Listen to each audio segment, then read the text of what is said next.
Okay. I'd like to call this budget workshop for February 5th, 2020 to order. Roll call, please. John Fitzgerald. Here. Amanda Kilmartin. Here. Kate Kutash. Here. Diana Meyer. Here. Patty Moonen. Here. James Orizzetti. Here. Carl Rizzo is excused. Excuse. Amy Romano. Here. Kathy Olish. Here. Okay, let's stand for the pledge, please. I pledge allegiance to the flag of the United States of America and to the republic for which it stands, one nation, under God, indivisible, with liberty and justice for all. Okay, I need a motion to approve the agenda, please. So moved. Is there a second? I'll second. Second. All in favor? Aye. Aye. Opposed? Okay. Public comment. 5 minutes allotted to each speaker per board policy 9325. No Board of Ed employee, student, or community member should be defamed within public comment. Is there anyone from the public who wishes to speak? Anyone from the public who wishes to speak?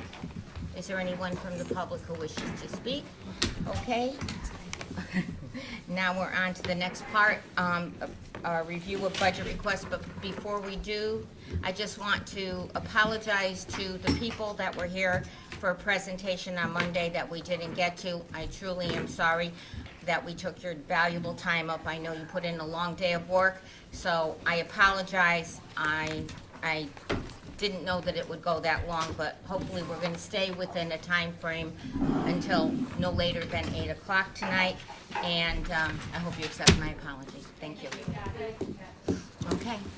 Mrs. Yolish, I just wanted to go over very quickly, each of the board members has a copy of a document called Budget Process for School Year 2021, Administration Response to the questions submitted by Board Chair Kathy Yolish. You can take a look at it. I'll make this very quick. First sheet, it says 2017 position elimination. I just wanted board members to know, I know that the veteran board members are aware of this, but these are the positions we have cut since 2017. Sometimes you'll hear things like the student population is shrinking, but we never cut staff. This shows exactly the staff members we have cut over the last 3 years.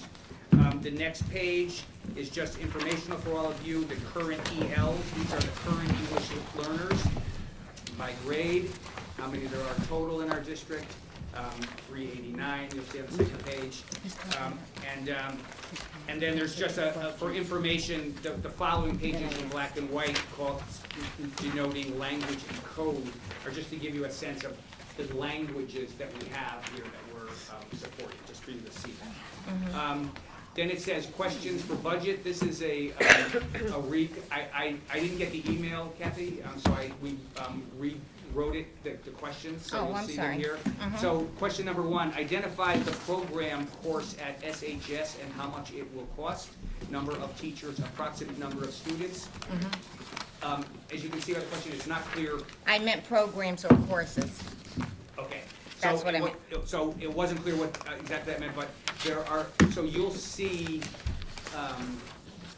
okay, so programs or courses, okay, so then that clarifies it, so I don't have the answer to that question. I thought you might be referring to, because there was some question about innovation programs at the high school, but they're not really new No, programs. I was talking about programs and courses and how much. In other words, if we are going to look at all of these programs and we look at the cost of them, that might help us to decide what we can select, what would be the best value for our dollar. That's why I asked that. Okay, so we can, now understanding that more clearly, we can follow up that. Question number 2, the number of teachers at SHS, that is in there on the following pages, so you'll see what they are. In this year's budget, it appears new AP computer classes as a new program. It reads here, in going back 4 years of previous paperwork, I believe this program has been ongoing for 4 years. So the answer is right there, so I won't read it to you. I know that time is an issue. as you can see, we didn't run the computer science principles until last year.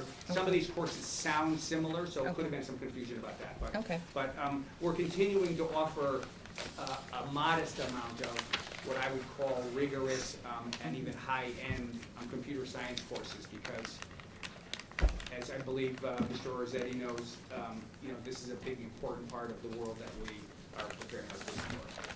And everyone knows, of course. Do you know that? But I single you out, Jimmy, because you have worked in computers. That's it. Number 4, identify the number of students in AP courses. So you can see there, we have over 500 kids. Somebody could be very proud, the school district should be very proud.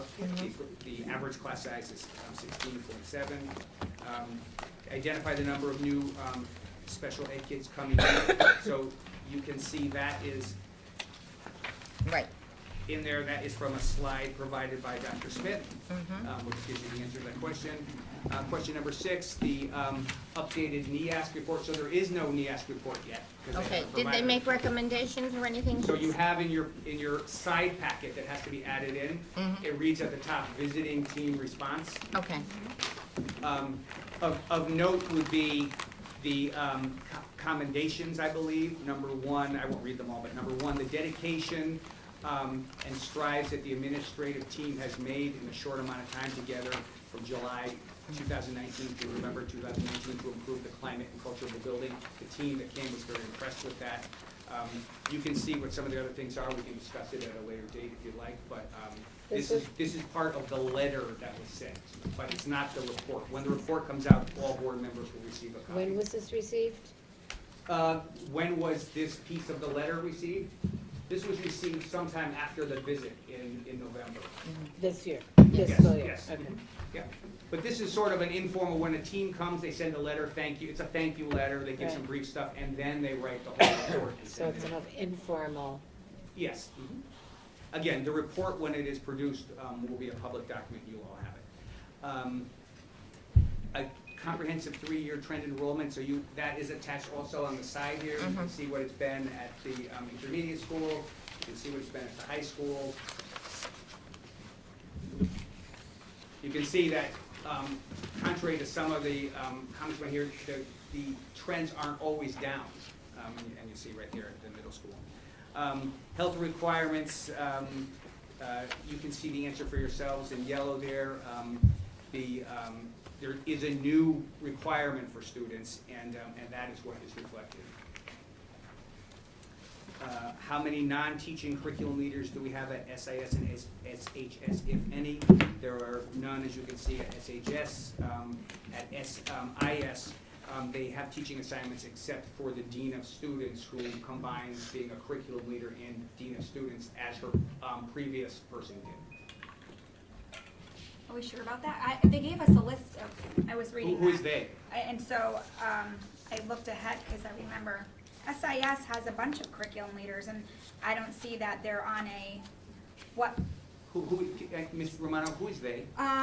We got this package from Teaching and Learning when they gave us a breakdown of the intermediate school. And the curriculum leaders, I'm trying to cross-reference, I don't see that they're teaching a class.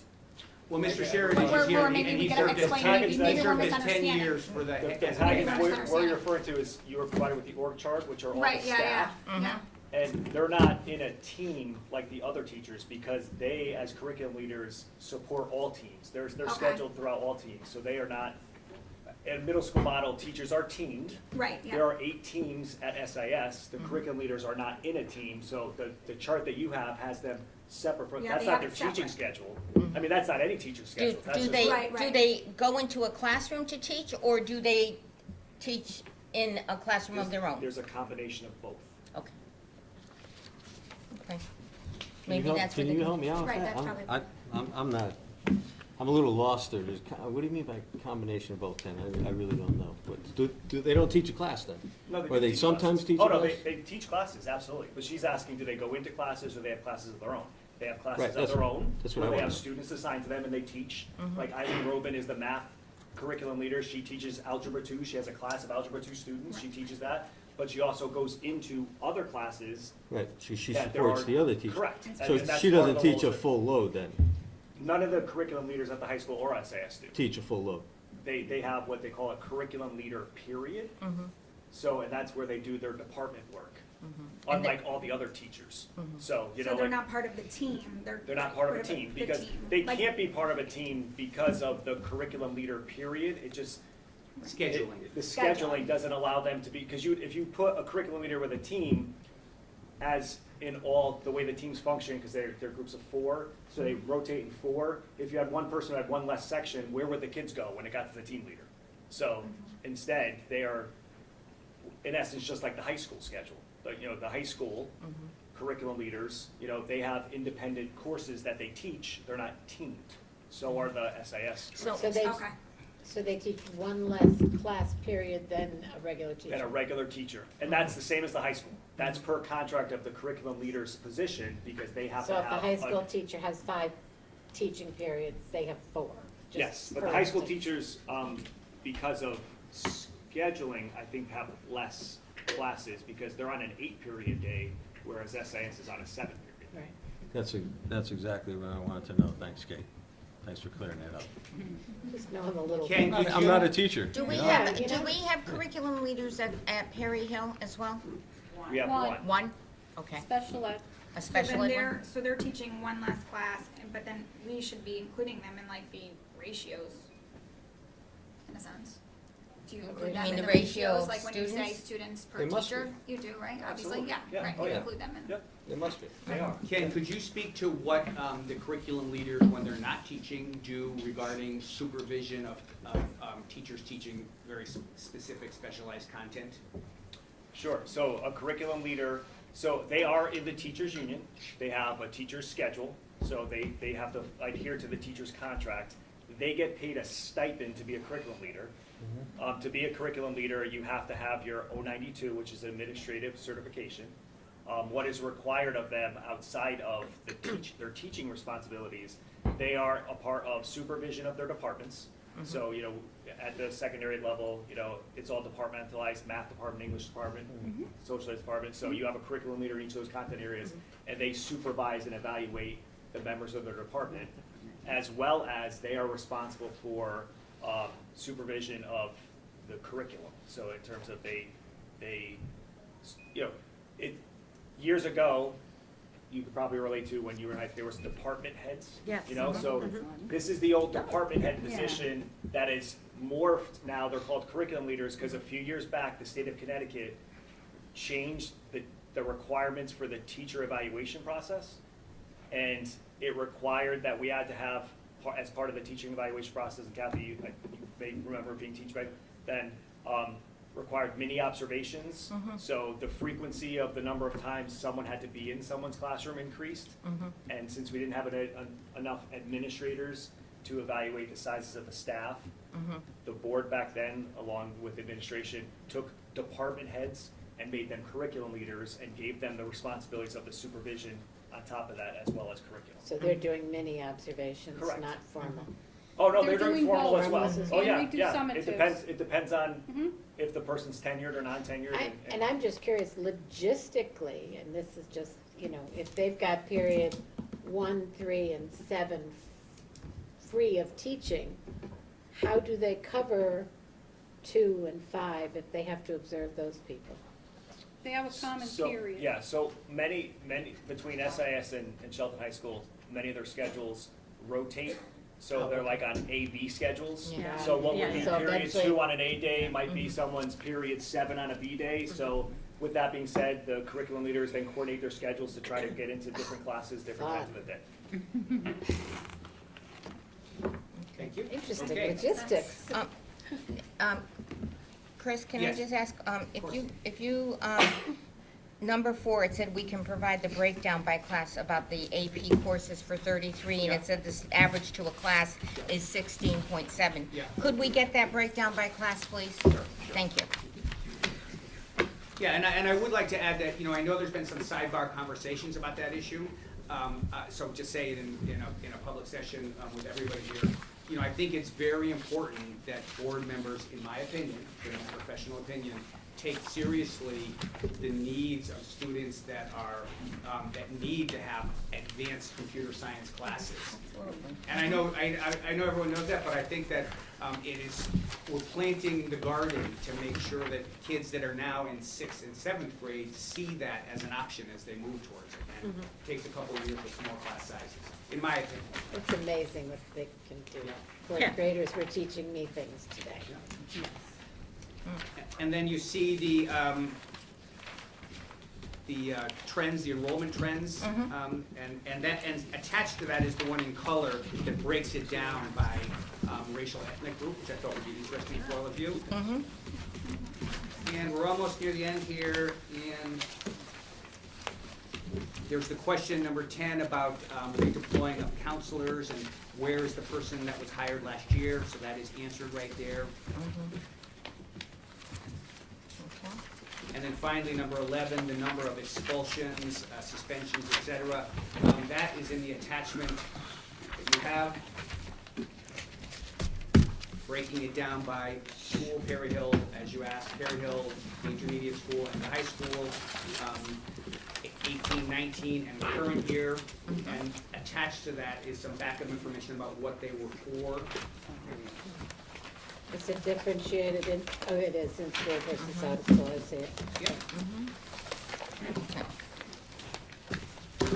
Okay, so we'll get the breakdown for you. Thank you, and if anybody has any additional questions, if after they review this information, you can certainly send them to Chris and copy me if you can, please.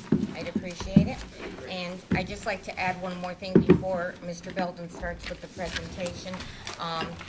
I would hope that everyone, I know it gets very drawn out and, you know, there's a lot of information to digest, but I hope we would give everybody the courtesy of the time and being able to present without as many sidebars. It seems like I was reviewing the video on Monday and there were quite a few little sidebars. So Rick and Chris put together a very inclusive program here, and I want everybody to, and I also want everybody to be able to ask questions and not feel like their questions are not the proper questions.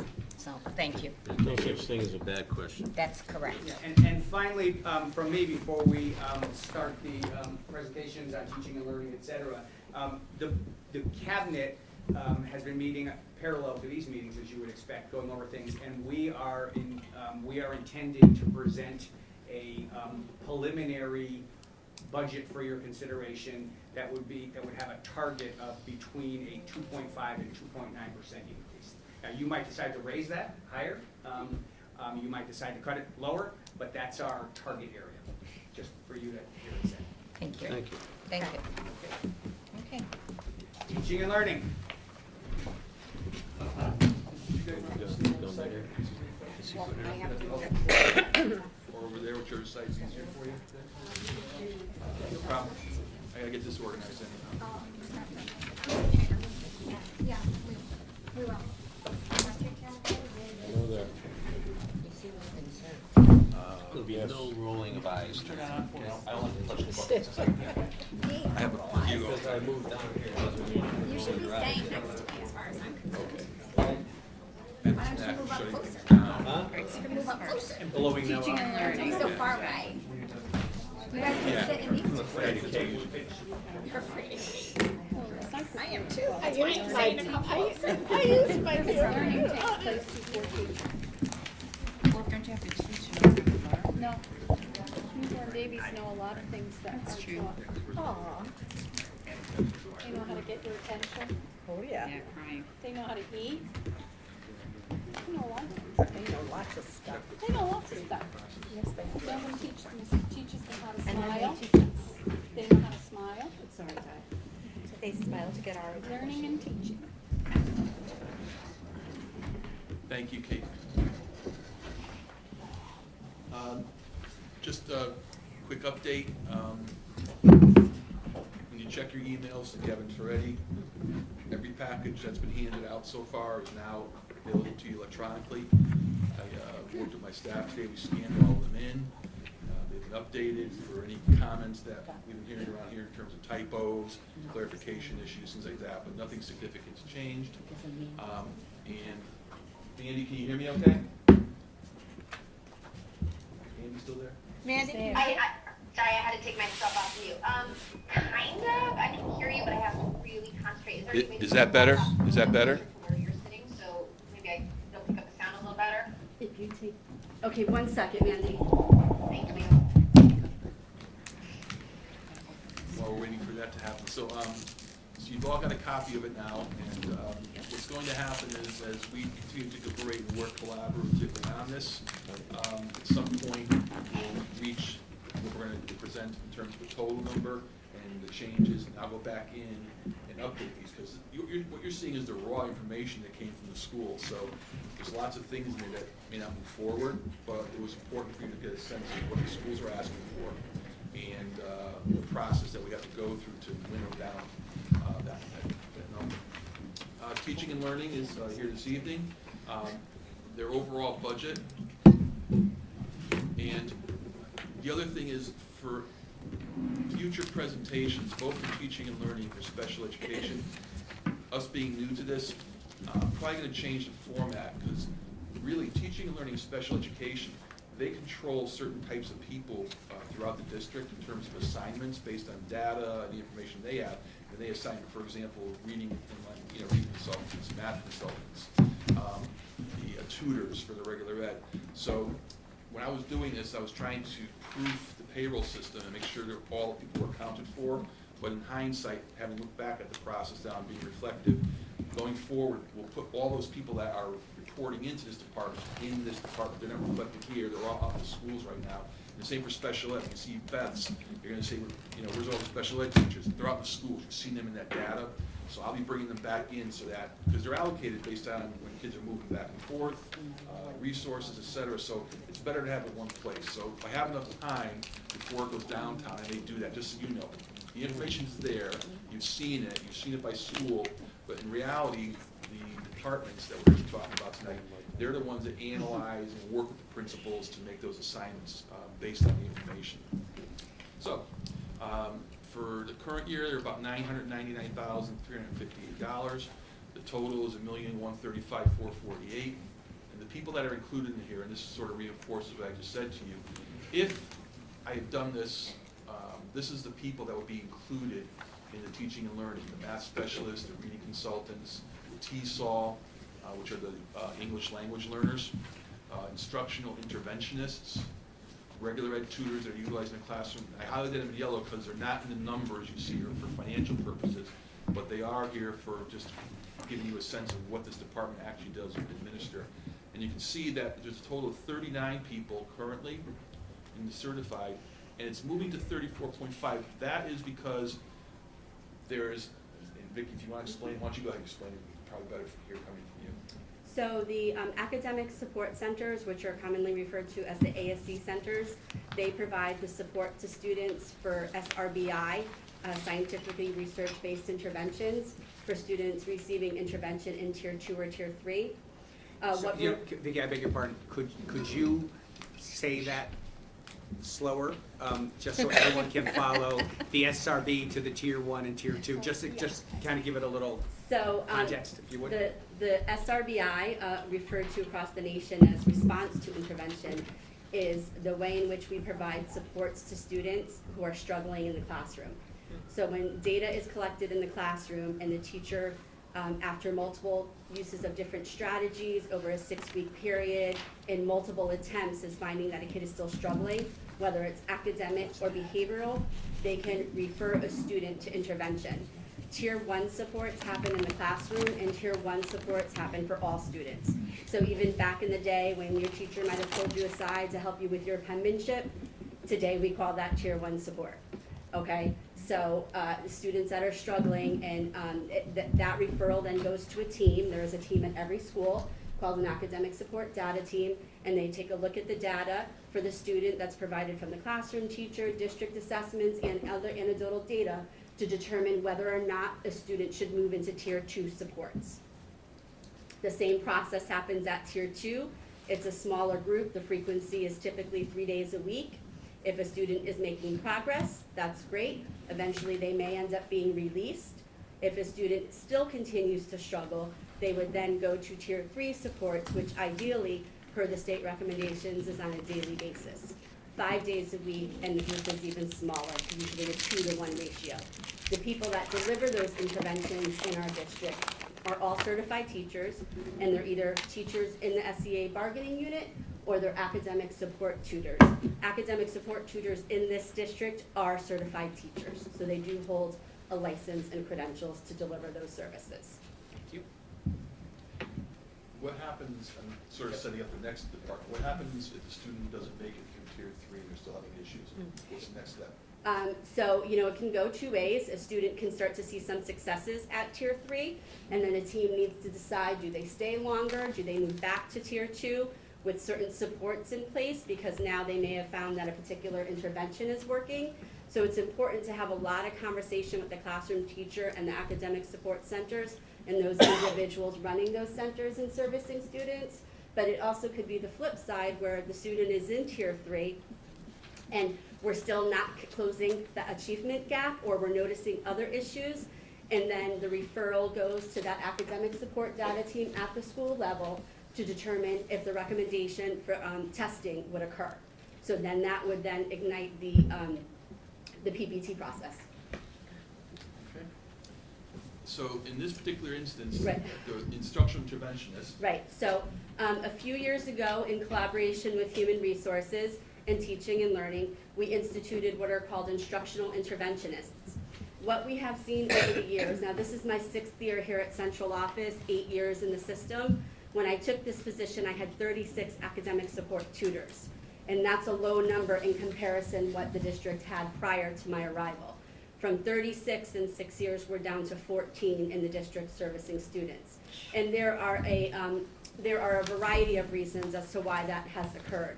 The model essentially basically is just not sustainable. These are oftentimes young teachers looking to get jobs, looking to just get a start on their resume, and they're either looking to gain employment here or other places.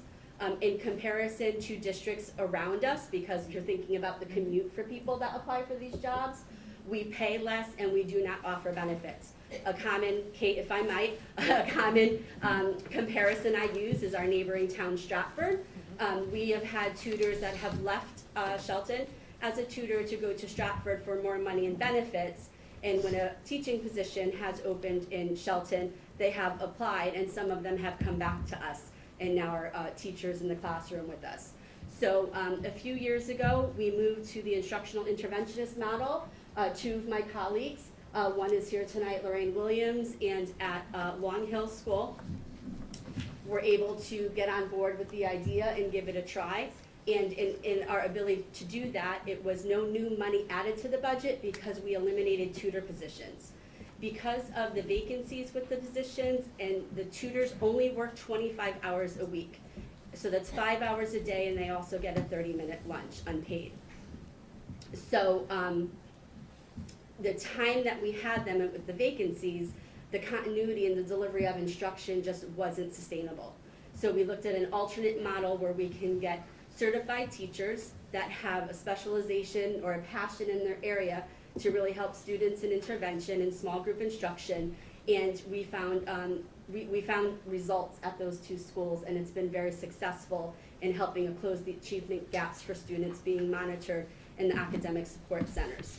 So as time has gone on, the situation with tutors has become even more grave, and it's at the point right now where some of the schools want to try this model again, where at Sunnyside this past year, they have no tutors. They operate with a math specialist, an instructional interventionist, and a reading consultant delivering services to students. So we are requesting, with myself and my colleagues, that at Perry Hill and at Long Hill, we eliminate the remaining tutors to hire an instructional interventionist. With that being said, it's not necessarily a one-to-one correspondence in our ability to deliver services, but we believe we are picking up some hours because the teacher has a full-time teaching load at the elementary school, and the consistency and the drive that we find with our SEA teachers, because oftentimes the tutors, and this is no criticism or fault to them, You know, they come in when they start getting paid and they leave when they stop getting paid. It's hard to get them to buy into the school culture and climate with activities and build rapport at families. With our certified staff, we find that that's even stronger. They're pulling groups out, they're at report card conferences, they're collaborating with their content teachers to strengthen instruction for students in the classroom. And this is why when the model is done successfully, which that has been our experience so far, we have been able to close the achievement gap. So that is why the recommendation is there. Vicki, what is the cost differential by eliminating the tutors and then adding these, the interventionists? So we typically, in working with human resources, as we've done this collaboration, we typically use a ratio of 3 tutors to 1 staff. Keeping in mind though, Kathy, it's sometimes not, you know, like if you came and I hired you as an instructional tutor, you're gonna cost me a lot of money because you're at max. I know. Absolutely. I get it. And your benefits are out the window. So sometimes the money we're saving is not in the instructional interventionist. It's in the elementary teacher that's coming in to fill that classroom vacancy because there's just so many elementary teachers often coming in at a step 1 or step 2. Okay, well, a tutor approximately makes, $22,000 a year. okay, and a teacher, obviously, even if it came in at, more than likely it would be at least 55 to 60,000. Yep, we usually use $65,000 as our safety when we're making the projections and doing this type of exchange in layman's terms. So at Perry Hill, we're eliminating the last 3 tutors. So there's your money for that instructional interventionist. And at Long Hill School, we only have 2.5 tutors, and we're eliminating those 2.5. Okay, so actually, it would probably cost us a 0.5, and I mean. Not even. Okay. Yeah, all right. yes. You know, I just wanted to clarify that because, Yep. You know. So, But then again, we also, in that number, we have to also include, if we hire an interventionist, they will get benefits, whereas the tutors do not, correct? It depends on whether or not the certified teacher's taking benefits. You know, some don't take benefits because they have a spouse that carries them. Okay. so to do the math, 3 at 22, it would be 66, and then versus a new teacher, 55 to 60. Correct. 65 is a little bit higher, but that's, we'd rather With give a less cushion than use a turnover lower. and more, Correct. And you they're get more putting in more hours. hours. Exactly. Yes. And you get the consistency of someone being there. Are you looking for higher quality of experience with the instructional interventionist? Yes, the job description requires a minimum of 5 years of successful teaching experience. So we definitely do look for someone that has experience in the classroom. And giving has- them that benefit on the pay scale? uh, Step 5 then when they come in, because they have 5 years teaching? That's a conversation for HR. There's language in a teacher's contract as to what HR can offer. So I would defer to Carol for Would you that. please repeat that? No, I was just thinking, if we're hiring someone with 5 years teaching experience for one of these positions, For the does that mean they're? interventionist? Yeah, So most likely, the interventionists we've hired have been from our own teachers. oh, okay. And so we're really not changing any salary, they're just gonna do a different job at the same level. And then we The can slide savings in and right, cheap- the savings comes. Inexpensive These teaching. interventionists come from the elementary teacher ranks. So the savings comes from when we hire to fill the elementary teacher position. If we have someone going out at step 15 to one of these positions, Bachelor we're step hiring usually Correct. about masters, Okay. masters 1, masters 2 to backfill a step 15 teacher. So There's no there's where the shortage savings of elementary comes. teachers. Oh, I know. Yeah. So that's where the savings is coming, and we do not have to give full credit for teaching experience. It's at our discretion, Right. so we use our discretion wisely. Hey Carol, I got a question. Sure. Who doesn't take benefits? Who doesn't? Yeah, I understand that if it's a duplication, that you don't have to take the benefits, or is it She doesn't. one benefit package, right? I don't take benefits. Yeah, Well- because your Right. husband It or your depends wife on how works- the, That's not what I'm asking. okay, I just stated that if besides the duplication, they don't take benefits, but who are we hiring that doesn't take benefits? I don't know anybody that wouldn't I take mean, benefits. several of the people we hire don't take benefits because Like, for example, I'm thinking of someone in the finance department who does not take benefits because her spouse is retired from the city of Bridgeport, and so they can get their benefits cheaper through the city of Bridgeport, so she doesn't take benefits. Really? Yes, so it's really on an individual basis who takes our benefits. Gabby The never has. majority takes our benefits, the majority signs up for healthcare benefits, but there are So people when that we- do well, not take. The reason why I'm asking is because when we talked about benefits, and we were discussing benefits. Yep. And we said, you don't get, we don't like, at certain corporations, they might give you a stipend for not taking your Right. benefits. We don't do that. No. We do it in two of our contracts. In two. In two of our contracts, the secretaries have that Okay, I haven't language gotten to that one up to a certain, hire date, and our custodians, will have it, this is the last year. In June, that will expire. So two Certified of our, teachers. Where's that in the certified teachers? the Teachers certified and teachers administrators do don't not have have it, and the administrators do not have it. So when you go to hire one, they would be taking benefits. Well, they may, but they may have a spouse who has a cheaper package and pays less, so they may take their So you spouse's don't, benefits. excuse me, so I'm just, for my own good, because we went through a couple, so far I've been through 2 contracts, right, and we haven't come across this yet. So you don't take benefits? Correct, so prior to it wasn't always a requirement, correct, by state law to actually have an insurance package? Well, that would be great, wouldn't it? Well, until then, you weren't, For us. you weren't punished, right, if you didn't Right. have it. But, so prior to that, I had no need due to having no health issues, so I just went out of pocket. Now, I go through my spouse because it's so much more cheaper. You have to have Purchasing benefits from- now. You have to have, Yes. with the passage of the Affordable Care Act, Right. when you go to file your taxes, you have to provide your No, accountant I or if you understand that yeah. everybody has to have benefits. You have to have I'm benefits, just trying to fathom why somebody wouldn't take benefits. because they may be getting it cheaper from somewhere else. Or they may be getting a more expensive plan, but they're willing to pay that much money because it's more comprehensive, and they may need benefits or, I that get we it, don't- but the 2 contracts that we're working on right now are the ones that we just got through. I didn't recall seeing that anywhere. seeing what, seeing what. And the teachers contract, it's not there.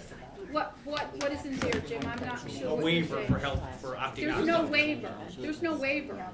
But you don't have, a waiver doesn't mean you have to take our benefits. A waiver means we're gonna pay you to not take our benefits. It's just don't, okay. Thank you. You're welcome. Okay, Just can't understand it. so, this is the position control costs, for the positions, that are located in this budget. And then, as I indicated, the other ones are in all the schools, so you've seen, math tutors, reading consultants, and the ESC tutors and all those. This is housed here in the central office, so, Gabby and Vicky are housed here. There is a TESOL teacher that's probably allocated out in some fashion. I think it's 2.5 days in the school, Yes. 2.5 days here, and she's downstairs. And then we have our secretaries, and then we have what's called a mentor coordinator, works 2/10 of FTE. I don't know specific, I did a coordinator mentor program, does that sound right? Okay. Can you, because it looks like this is different from last night's, yeah, because now it says TESOL teacher, because the other one just said certified teacher, and I was curious on what teacher is under this billing that's not. So what is? Say again, I couldn't hear that part. What is the TESOL teacher then? Could you explain that it's under this billing versus a school? I'll let you. All the TESOL teachers, that's a district-wide department, all 7 of them are underneath teaching and learning. One position, the job description was written 6 or 7 years ago. At the time, we only had 1 TESOL teacher. And when that job description was written, it was to support the 8 schools and central office with state mandated reporting, data, and state meetings. Okay. So we currently have 1 TESOL teacher that is 0.5, 2.5 days assigned to Mohegan School. She has a classroom there, services students, is on the leadership team at Mohegan School, and her 2.5 days is at central office. She doesn't work here every week, 2.5 days, because we do deploy her out to schools to support projects, testing at schools, and other things as needs arise with principals and the TESOL department. Okay.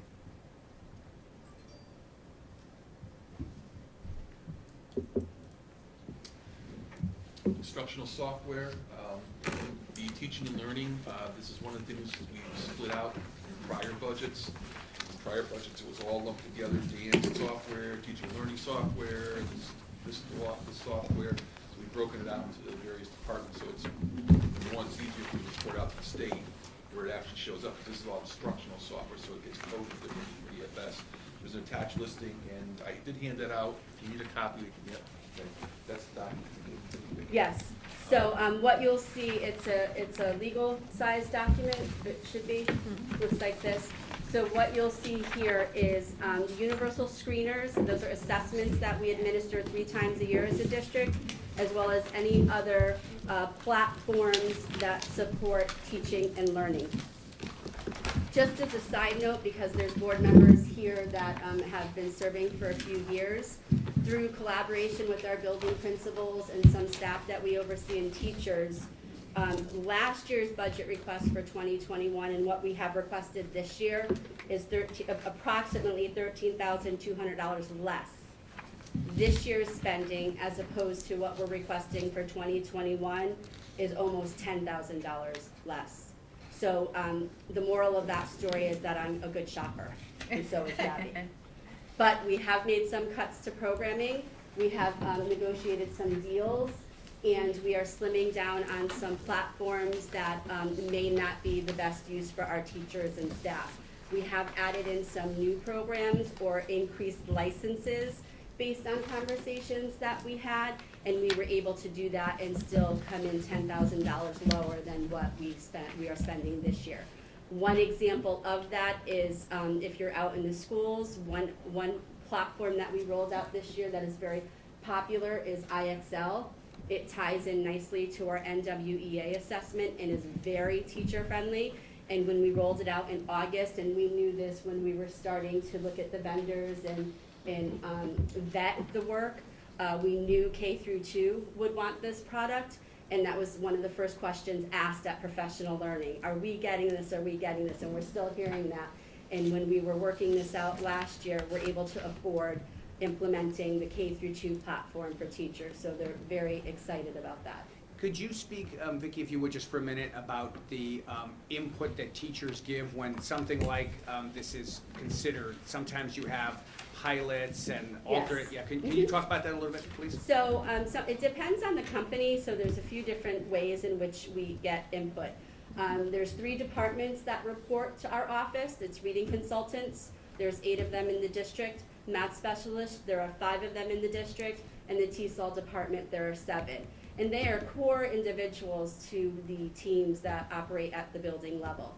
We get feedback through feedback forms in working with those staff members at the buildings for the programs. We have run pilots. We have gotten free access to programs to deploy to certain classrooms. Sometimes we'll put our feelers out there and say to a school, you know, this is one of the items we're looking at. Is anyone interested in maybe using it with their classroom or using it with a small group of students? And teachers are always willing in this district. We are not at a loss for willingness to support the work and try things. So, you know, I think we have some pretty good relationships with teachers and have had positive experiences at using those products and getting feedback. And then that feedback is brought back to teams to have multiple discussions, even colleagues at the district level. There's administrators we've worked with on these programs, and for them to have oversight and management while they're using them, and we get their feedback because there's so many different lenses that the item needs to be looked at to benefit students, and then we make decisions to move the district forward. You know, another example, and you'll see in the notes, is we adopted Define STEM a few years ago, and while we believe it's a very good product, it is a very costly product, and it may not be the best fit for our district. So we are exploring other avenues to get what the teachers need in a fashion in which that will be desirable to them and impact their lesson plans and students. And what, but you're still going to use, is that for the elementary or is that K through? Define STEM is pre-K through 12. Okay, so I mean, the product that you're looking for, is that for the whole K through 12? Yep. Yes. Okay, because We always make an effort not to take away. If something's not working, it's to provide an alternate replacement. Okay, but we're still using Voss, correct? For science, yes. As our primary resource for science. That's our primary? Mhm. We're currently looking at either conversion kits to kind of subsidize what we already have, Mhm. but due to the new NGSS standards that are implemented, as you know, statewide, Mhm. there is certain units that did not exist at certain grade levels, so we need to fill those gaps. Right. Kate, this is probably for Gabby, invention convention, and I could be combining my districts and confusing. Where are the costs associated with that? Are they under individual schools, or am I missing it here? Or? It's the last item on the sheet you have. Oh, Yes. okay.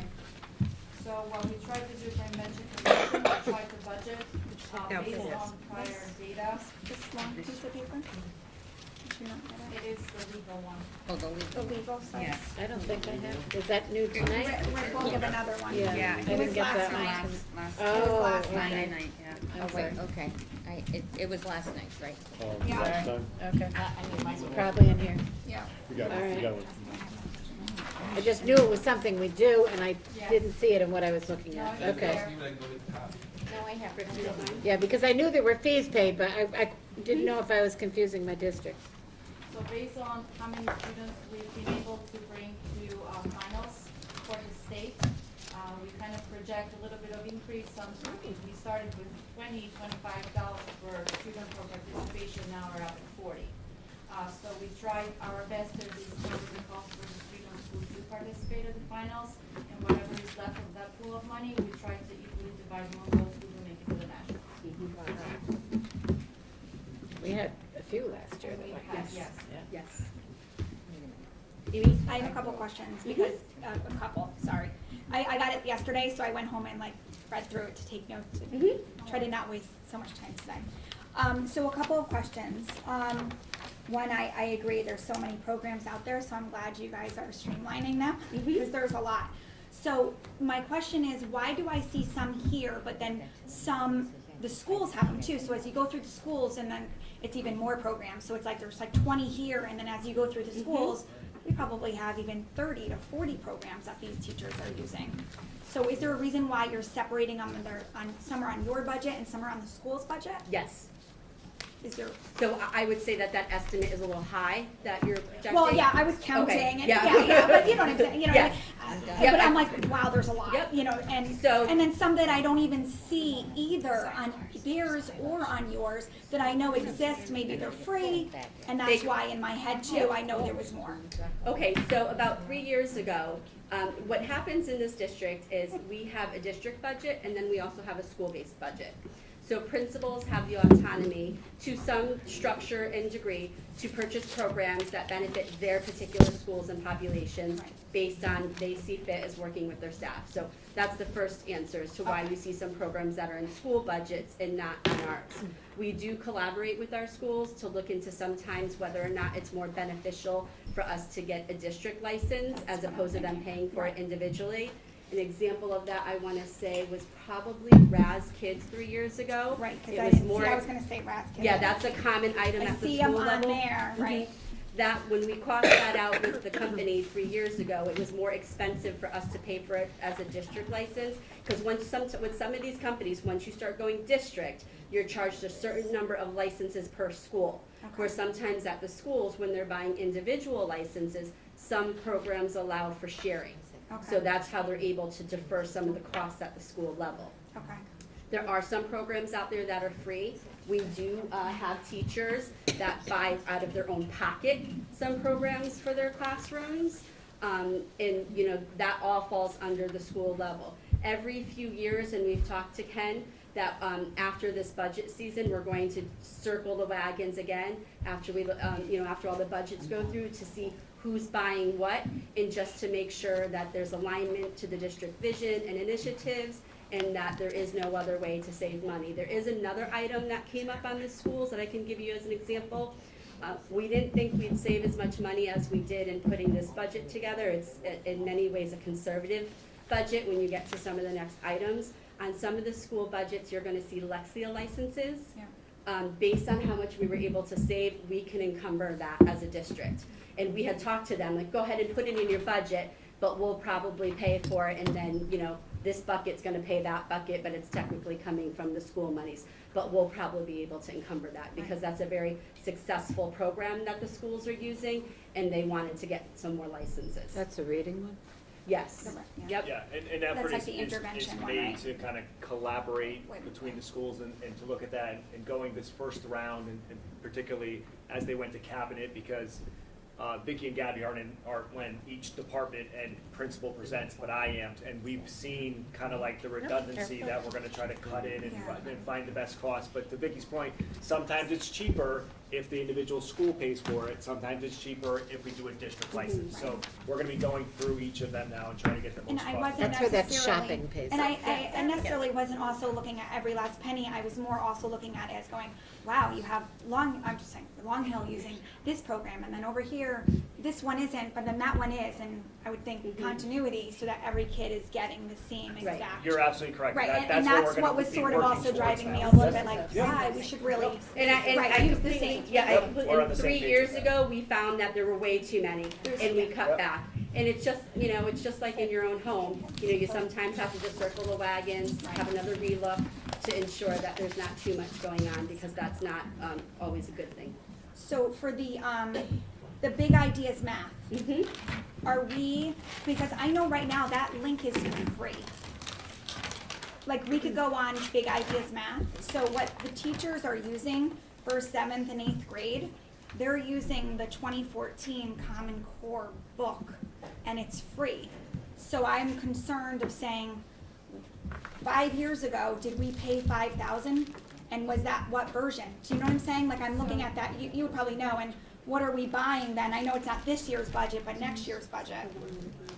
Yes, Right. so Big Ideas was already purchased for a 5-year contract. Right, that's what I figured. The 5,000 you see is basically 1/5, right, for Mhm. what you see there. As you can see, we are coming at the end, on 21, so it would be June of 2021. We're coming at the end of that, and we're currently looking at either the most updated platform, which going into one-to-one, we're looking at also getting the digital platform for the students, not only the teacher platform, or bringing the team to evaluate other platforms, not Yeah, necessarily we're looking Big at that one. Ideas, but other platforms that offer mathematics to see what is best for us, for our students Right. and our teachers. I just didn't know, like, I'm like, I hope that, well, I'm assuming 5 years ago when we bought that, it obviously wasn't free. Correct, because it was Yep. 5,000, right, $5,000. Yep. So it's like now, it's like, oh my God, we could get it for free. So I'm, it concerns that it's like, well, what else, right, So you know, that- see my that- point. that Yeah, I'm oh, like, yes. Yes, no, the It's now digital, free. the Big Ideas digital version for students is only the book though. Mhm. Just keep that in mind. If Not they the want- teachers. No, the teachers platform, it is not free, so that's the cost you Okay. see here. The students platform is just for book access, not necessary for you to have an addition such as extra practice. Or if teacher wanted to assign something digitally and student would respond to homework digitally, that is not existent because that doesn't come with a free access. Interactive. Okay. Yes. Interactive thing. Okay, so you would be buying then obviously the additions that aren't for free. Which Right. seems that with a new updated platform, Platform. Common Core, basically for the same cost projection, you're buying them for both teacher and student. Okay, yeah, So I there's just, actually savings. It's actually Correct. better. Right, And we no. also take advantage stay of with our it. one-to-one, so. right, yeah, I just know now that it's like, Yeah. it's free and what are we, yeah, I know that it's at the end of the cycle because we're using 2014.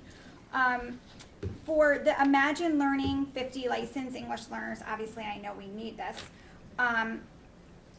Mohegan is asking for 20, so we need Yep. 70, so it's totally separate?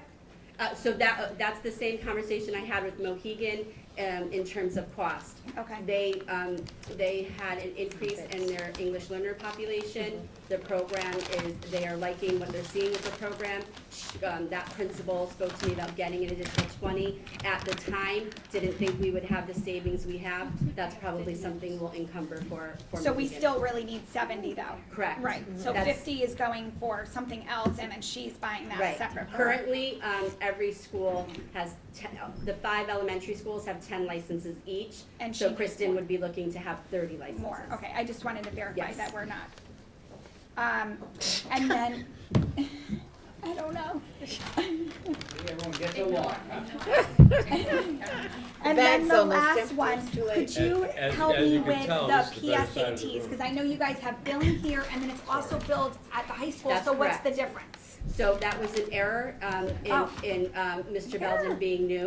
Mr. Belden, you were double dipping. No, I'm like, no, seriously, what are they for? with the principal at the high school being new, she didn't realize that, because we just instituted the PSATs at the lower grades at the high school last Okay. year, and that's With the what, the ninth and 10th grade? yes, and Okay.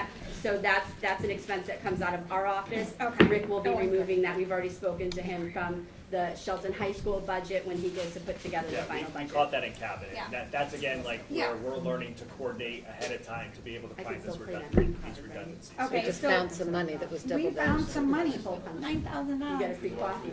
Or whatever it was at the high school. So, oh yeah, well, I think though the high school was asking for 20,500 and this is only 9,000. So you'll have to go through it and verify them. I just wrote on my notes. Yeah. You know, because We're gonna that's take care of still that. 9 minus 20. Did Well, you 8. sleep in the last 2 days? I know, I figured I'd go through ahead of time, so I had questions. Rick will confirm all those numbers. Rick confirmed, the high school is allotting 20,000 and this says, I'll yeah, defer to yeah. whatever Vicki tells you for Yeah. your budget, and we'll Right. take it out of the high school. Yeah, so that's where I was asking. Okay,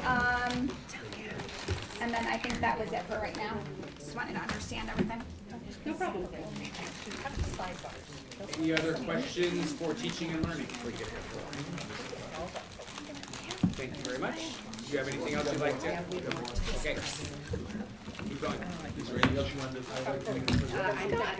Oh, come on, now the red licorice is out. How about the curriculum So, materials? I know you wanted everyone to focus. Right, I want to Sure. keep going on the next one. But we're passing candy that was You got passing. a new vendor, who's paying?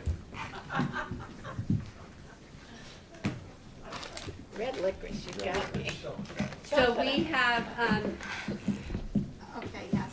for this line, Wait, are we skipping a page? Because we skipped over the 82,000 that I was gonna ask what that was for. It's right there. Oh, there we go, yeah, I thought he skipped a page, I just looked up and it was a different page, sorry.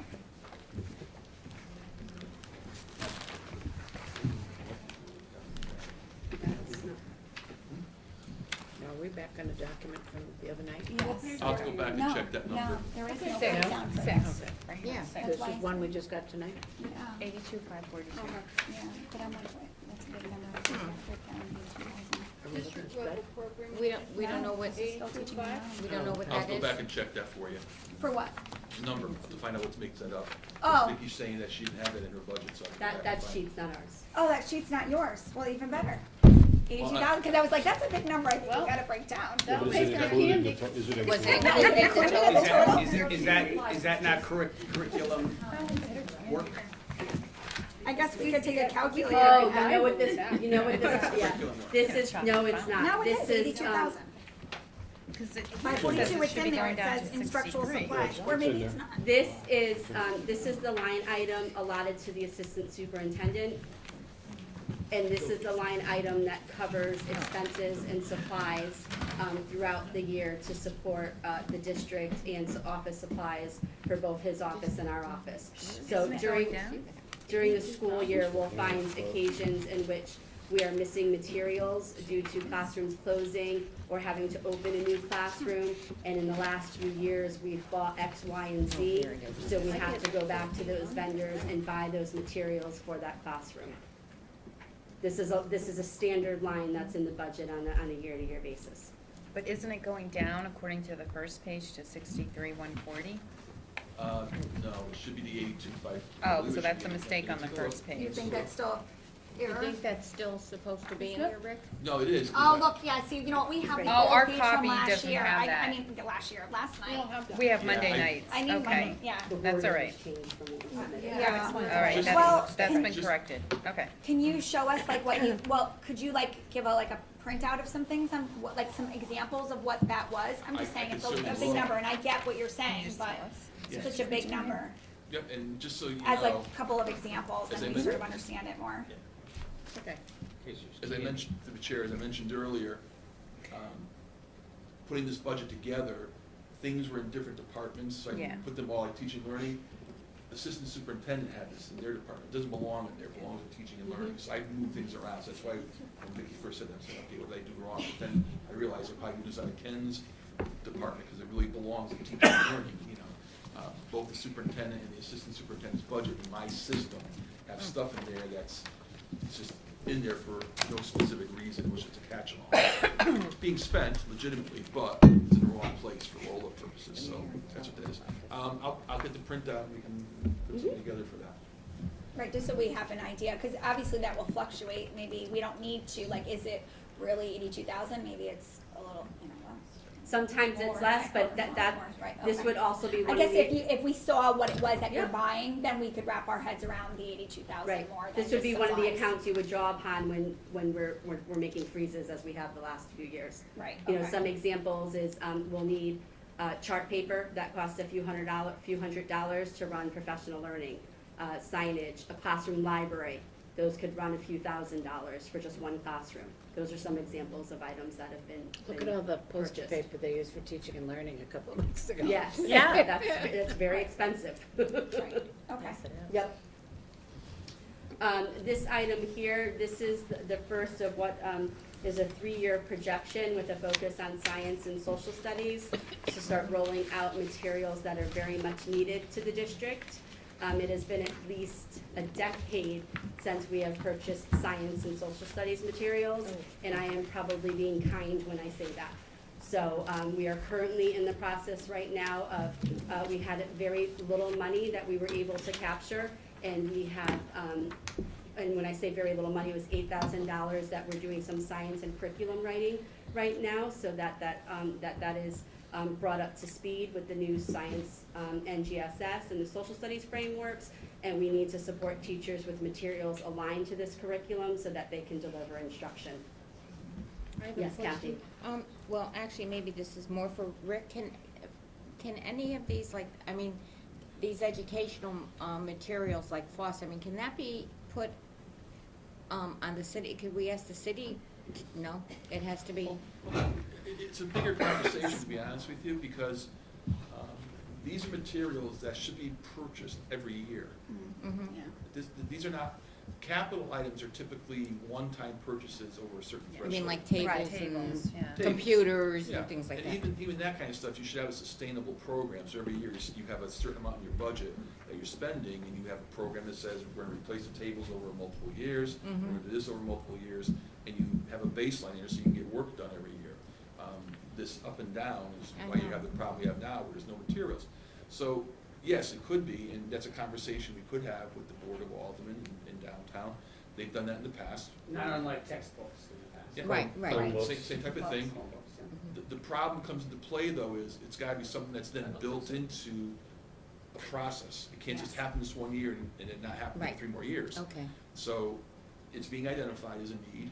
We know we have to buy materials. I've changed the name on this, and we're still trying to think what's the right name, because it used to be called textbooks. Well, now it's not textbooks anymore, it's combinations of things, and we're in a transition period. So we're calling it curricular materials, and I look at this as bigger investments that are gonna be long-lived, more than a year, versus consumables. You know, when you buy the workbooks, they're used every year, those are instructional supplies. These are things that are gonna be, that show longer lived, the kits and things like that. So yeah, that's something we can certainly move over to, can the city take it over? Because I know one of their concerns is always, are we gonna spend the money on what we say we're going to? Right. And the challenge we always have is because we don't have a contingency or a fund balance, these are the discretionary accounts that we have to freeze all the time and Right. don't spend money in. Mhm. So that's what happens. Although discretionary can be a term of art, right? That's right. Yes, it is. But with that said, I just wanted to add, and I know there are other questions, that oftentimes you'll hear people say that school districts ought to be run like a business. We've all heard that said, right? You know, it's not uncommon. So in order to run a school district like a business, there has to be some, and you'll hear it said that there needs to be some expectations about what's going to happen. There needs to be a plan. So it can't. And the trouble is, what we've seen in some districts, including Shelton, some years you get it, Some years you don't. That's not a business plan. You have to have a plan where you actually can have expectations over time. If the city, for instance, if they were to agree that this is important and they would want to support the school district, then we'd need a 5-year plan.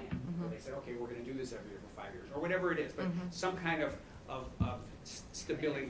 You hear the word stability oftentimes used regarding business, and we need that too. And then the last thing, and I won't go on a big tangent on this, but one thing that people that are over the age of 40, let's say, just to pick a number, that'll be me, by the way, which there is more science now than there was when we were in school. There's actually more science to learn.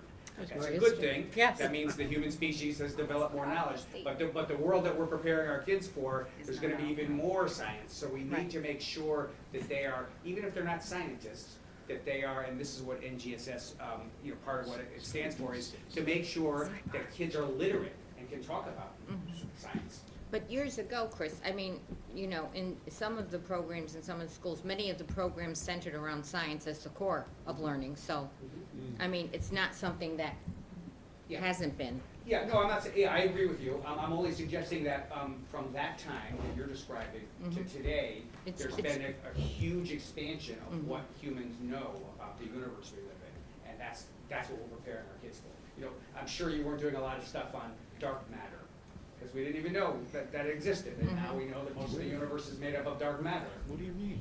Yeah. Well, it just blows my mind that I'm teaching 9/11 and these kids haven't been born yet. Yeah, It I just, know. It is weird. they have no idea what I'm talking about. So much more history. Yeah. I have 2 questions, one of each, one for science, one for social studies. I agree, I hear the science kits are really bad and they are a desperate need for them, by the way, for K through 2.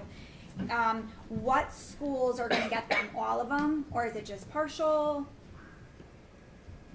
For K2 through, it's gonna be everyone in that price? All 5. Okay, so everybody's gonna get them. That's what I wanted to verify. All 5, yes. Yes, everybody will get them.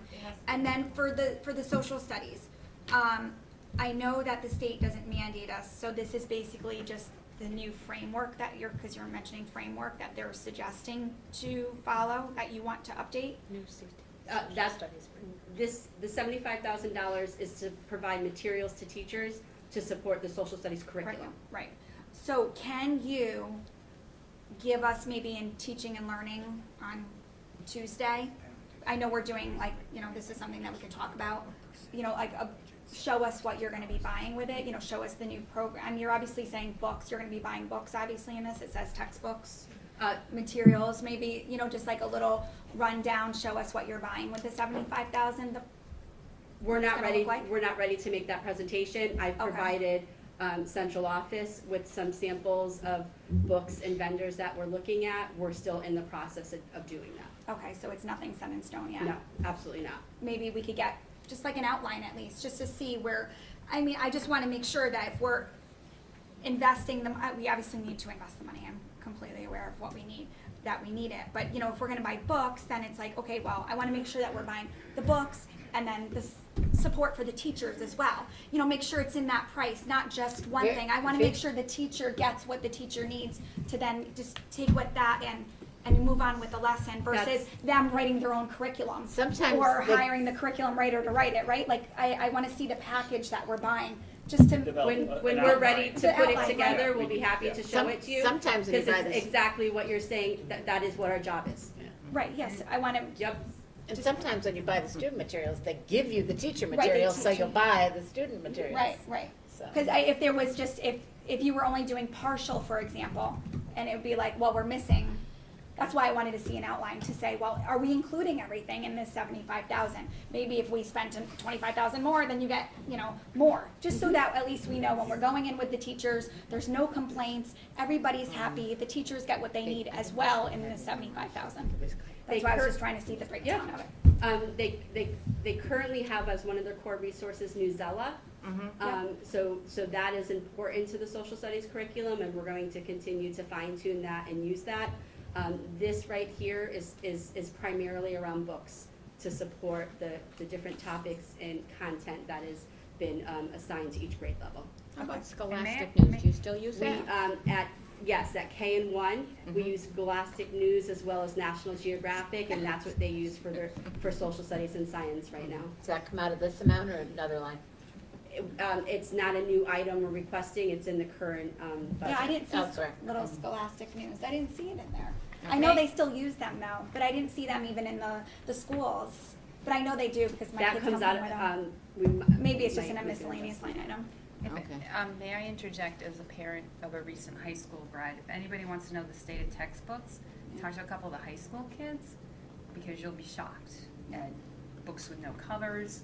We had a student get up in front of the alderman last year to explain that his textbook didn't have 9/11 in it because it was so old. So it is in great need. Just go to the high school and talk to a few kids and you will Right, find but this out. is only K through 4 right here. Is it for high school too? It is No, not. this Oh, it is is just not. for Okay, K there through was that. 4. Well, but we're trying to prioritize. We're not saying Yeah. there isn't a need at the high school, but right now, Okay. this is the biggest need, you know, that we have to So address. when you, if this is all, goes well with the budget and everything, you guys will finalize what you're gonna pick, and then you'll like present it to teaching and learning and show us then. But this also couples with what Rick was saying in terms of consistency for each year. Exactly. That list is gonna change from time to time, so it Right. can't become like a capital thing that this, because we're gonna come up with next year's, what's our priority, you know, like in terms of Yeah. to which subject area and what needs to be prioritized. Right now, this is the biggest need. This is the biggest need, these two here. Okay, and I have one question. As we've been talking throughout this whole process and saying, can we carve this out and make it, have the city fund it outside of the budget? Isn't there kind of a risk of doing that will go to get our budget blessed, carving out certain things? There's nothing to force the city to give us that capital improvement money. Only if they agree. Right, so that's why, I mean, I see where you're going with like, let's carve this out as a capital improvement, but just wait. I see where you're going with that, but we also have to remember, there's no guarantee we'll I get don't that. think that's capital improvement. I don't either. Yeah. No, I don't either. Just my No, opinion. but Amy had said, maybe this is the 75, or somebody said That 75,000 would would be have the something that city should be pay brought for. up at teaching and learning, that should Okay. be going through that committee. Okay. That's why we need to ask those questions.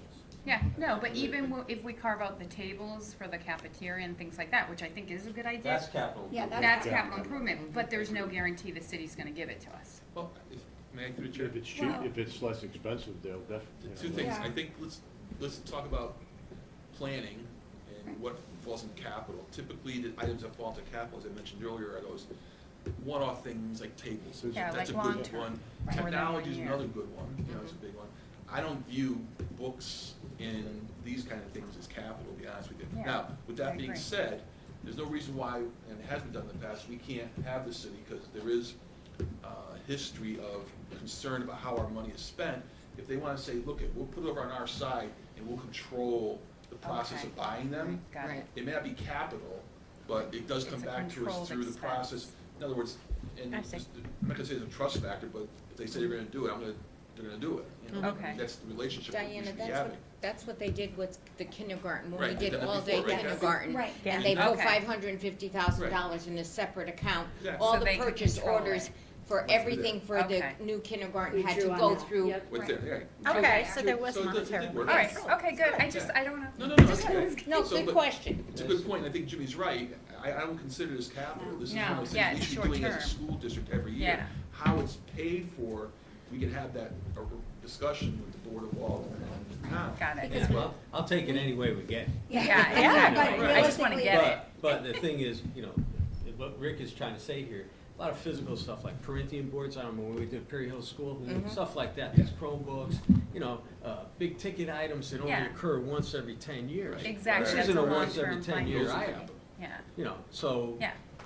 But I I'll get take it any way we get it. I The mean, if I have to put technology, it in though- As long as capital we budget get to it. get it. Technology is not a once in 10-year Yeah, item is the problem. absolutely. So we have to get on a plan with that, but these things have to be done every year, like you're saying. Science and social studies right here, that's a need, but then next year, as they go through this list and fine tune these programs, there's much more than just these two things that need updating. Yeah. Oh my gosh.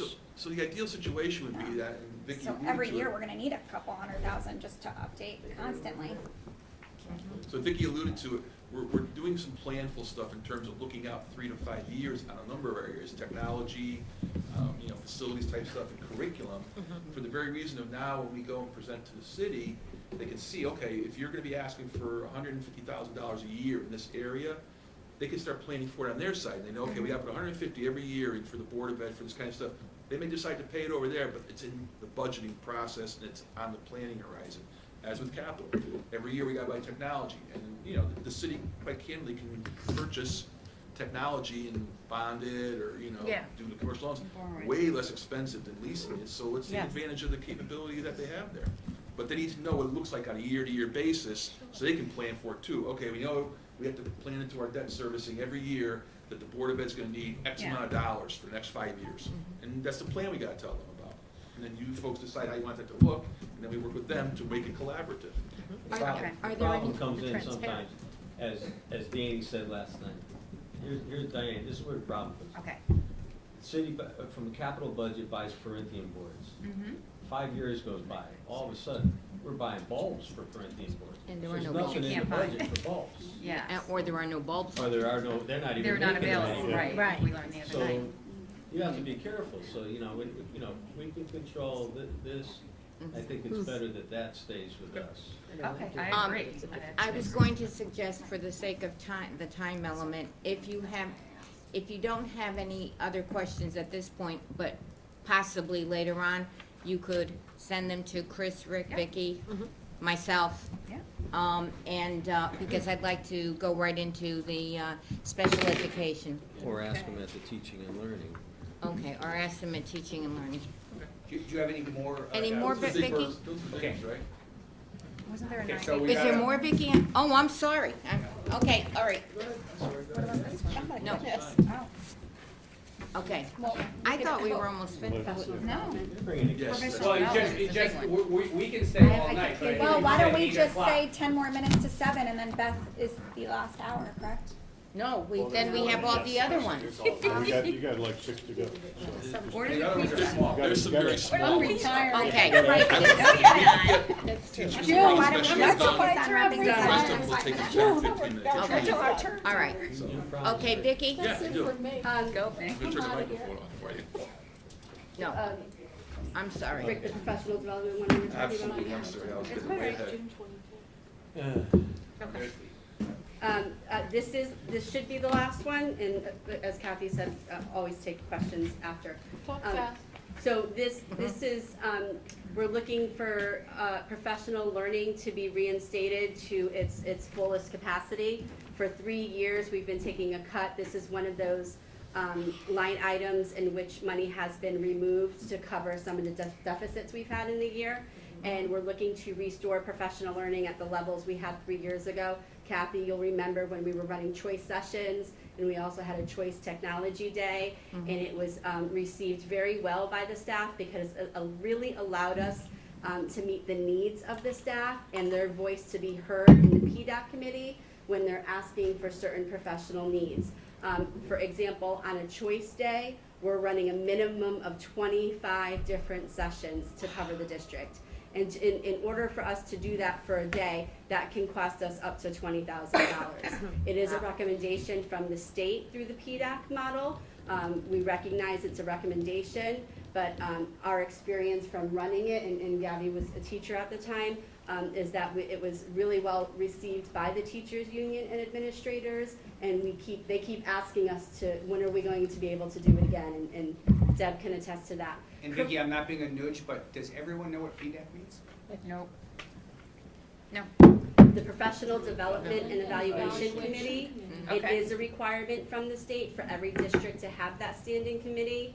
The goals and objectives of that committee are to have oversight and input on the evaluation plans for the district, so that includes administrators and teachers, as well as input and feedback on the professional development system for the district. That committee is comprised of teachers and administrators. Two-part question on that, professional development. With the cut funds, are most of your presenters internal? Mhm.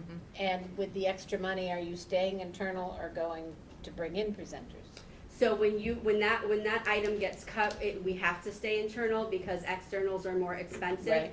It also limits our ability to send people out to professional development. There are just simply some topics that don't make sense for us to put together, and it's more cost effective to send them to ACES, CREC, CES, those are the regional education centers in the state. And for 2 years, we've had a freeze on teachers' abilities to go out on professional development. This year, we opened it up to it. Each case is looked at on an individual basis, and we have a small amount of funds for each quarter that we will allow some people to go to. Last year, we completely froze it, and people could not go to outside professional development. What And is that it, did not what is go it over well. normally every year? This 100,000 you're putting in, but what did we spend last year? Well, this Nothing. year we're at 90,000. Nothing. Right, there you'll see 90,000, that's what we're working off of this yeah, year. we- Oh, no, okay, I'm sorry. But we didn't Sorry. spend that on professional learning last year, Amy. We got a That zero, was- we got a zero increase last year, so. So it was cut, it was It was frozen. We spent a little bit of it, but the remaining money was used to cover some other expenses for the district. Okay, Vicki, have we looked into possibly forming, going back to forming with another town, a couple of towns for PD for certain areas, or no? Funny you say that. When we ran those choice sessions, there were a few towns that actually contacted Contacted us and wanted to come to our professional learning. But after that next year, we were frozen and couldn't continue to look into that. Did So they pay or no? Do they pay in? So that's We did, it was the first year we had done it, and the buzz got out there around the district. Can you give an example of some of the things that caused the buzz? Because I think they might be interested. So, we had some different multicultural presentations that came in that day, different technology presentations. We're able also to do presentations at different levels, so that we had a beginner's class for some and an advanced class for others. No different than how you ran your classroom. We talk about good practices for kids, but then we want to stick adults in an auditorium and think they're going to walk away with something if they're sitting there for three hours of listening. Might be something to pursue. I'd like to see that, because. It was awesome to hear what you did. I'm very proud of that. If Monroe sent something that they were doing it, and we could send our teachers there for free, would we do it? Absolutely. Is there a limit to the size? I mean, can you add? Sometimes. So, Yes, there is. It depends on the size limitations. We define that as our office, and then that drives the number of presentations. We are through Project Excel, so this might get a little bit of buzz. We're going to try to do a Saturday professional learning in May, and we're opening that up to other districts, and we're capping that at 150 participants. So if funding gets restored, we're more than happy to start getting back into the conversations with neighbors about if there's a way we can do this that's more cost effective and beneficial. I know some of the valley towns expressed interest as well as sending some Great. people over to the work we were doing. That would be great. Yeah. Talk about the curriculum writing. because So that's- the curriculum writing is the next one. This summer, so you're talking summer 2020, will be the 4th year of no curriculum writing in this district. Oh, Funds wow. being allotted for curriculum writing. So the 80,000, the last time we wrote curriculum was summer 2016. We wrote curriculum pre-K through 12 in all the UAs. The price tag for that was approximately $81,000. So we are currently asking, this line item has been cut the last 3 years. We are asking for it to simply be restored. So I said earlier that we are conservative when we look at this, like the textbooks, like 75,000, we could spend that like that. It should actually be more, but we really try to understand the times we're in and what we're working to build. Well, not only that, coming from both being once in the classroom, we do keep in mind, we're bringing this product, but also what is the professional learning, how We is don't the want to teacher- overwhelm people. Exactly. What do you have plans on what you're going to be rewriting? Oh, with $80,000, we will go back to K through 12 in all UA. Okay, so, again, so if this gets passed through, maybe like that, and what I was mentioning with social studies, maybe we could talk about it in teaching and learning, just to go over everything that is happening with that, because I'm assuming, we invest in that, we'll get more updates, and that's gonna help the kids and improve scores and so on and so forth, so. Just want to add that $80,000 is conservative. When you look back 3 years ago, and now we have the new science standards, the social studies frameworks, and some of the other work we're trying to do with teachers based on their feedback and some of the platforms we've brought in the last 3 years, $80,000 is not a lot. What that basically averages to is 18 hours per person. That's 3 days of work. Not a lot of. Vicky, you think you have to do it every year? I mean, you haven't done it in 3 years, right, 4 years?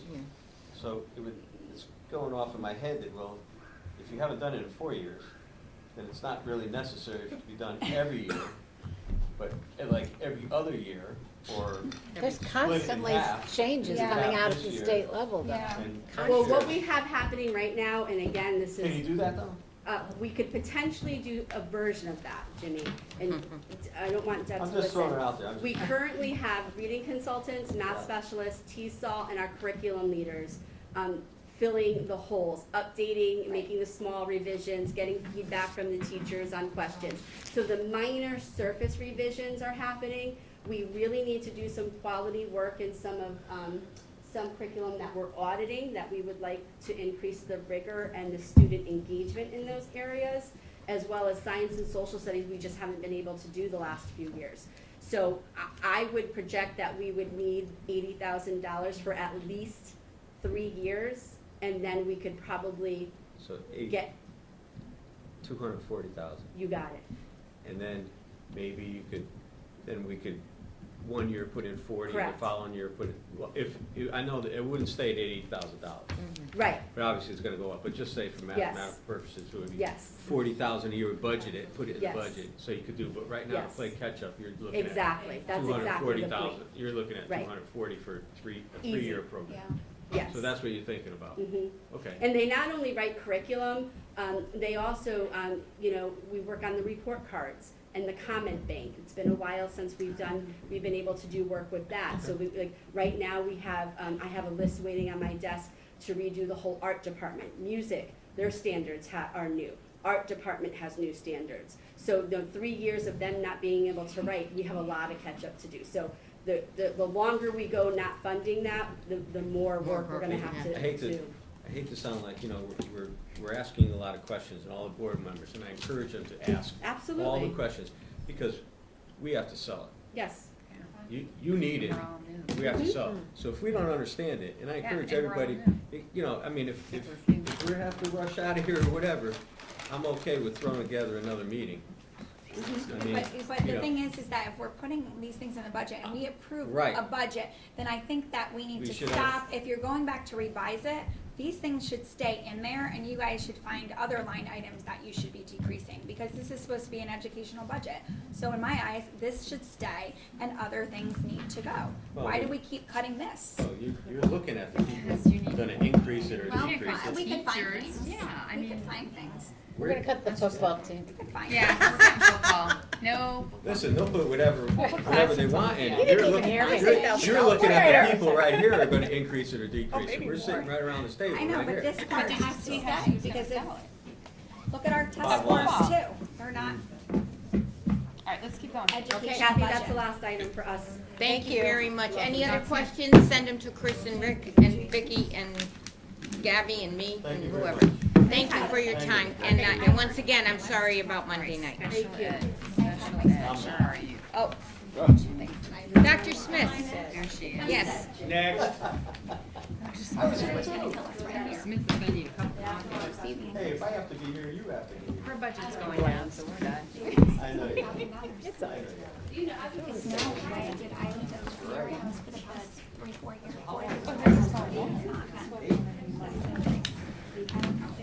And, all right, now we are on special education How much it is. Yes. with the lovely and talented Dr. Smith. Let me just tee it up for Dr. Smith, and then she can certainly take over. That's your subject, Jim.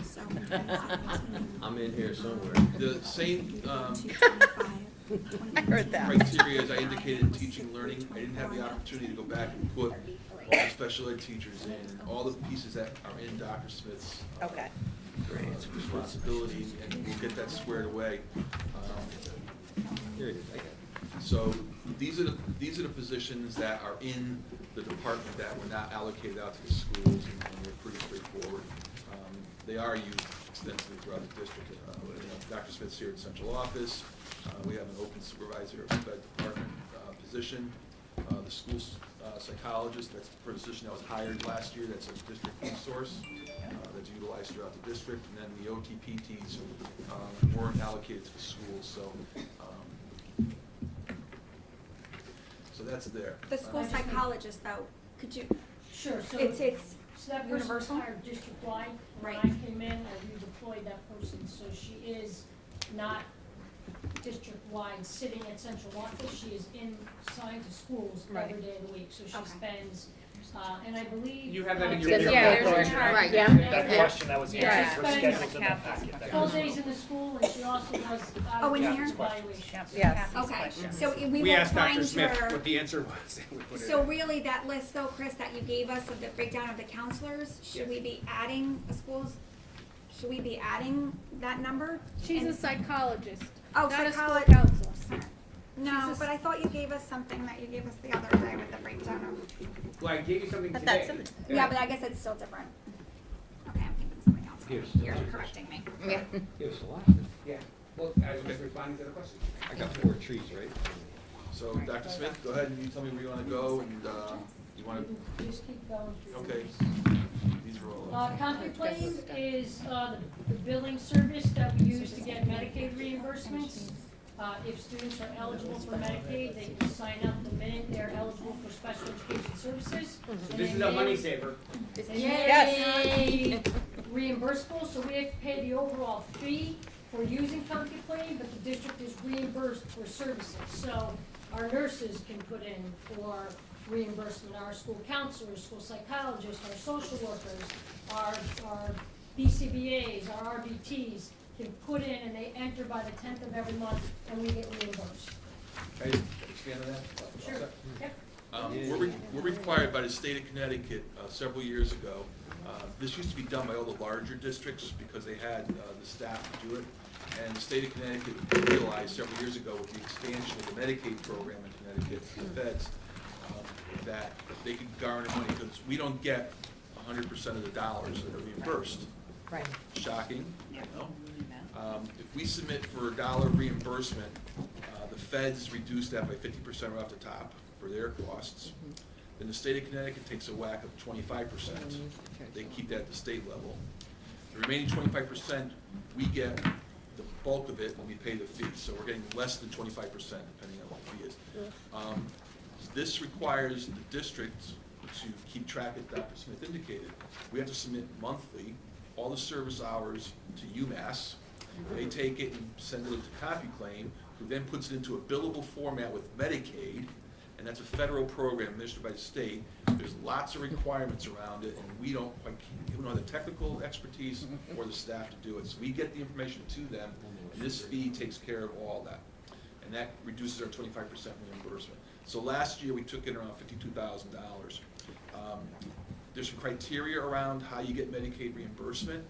The parents of the student have to sign off indicating that we can do it. It doesn't affect their Medicaid reimbursement or anything else, but I forgot what it's called, the actual form, but you have to get that done, and it's now done as part of our PPT IEP process. So now it's automatic. We ask the parents to sign that. They don't have to, but most of them do. And we have to get that. So we're trying to increase the amount of Medicaid that we get by making sure everybody that's eligible is, signed up. Right. That we get the information into the state, for all the people that are eligible. And that's a work in progress, but that's money that comes back to us to help reduce the costs, in special education. I can tell you what did the that mayor say? within the last month, we've noticed several students that we did not have signed forms back from their parents, so we've reached out and contacted them again. Also realized some services that we were not being reimbursed for, so we now have begun to put those claims in, so our reimbursement money should be going up. Good. That's encouraging.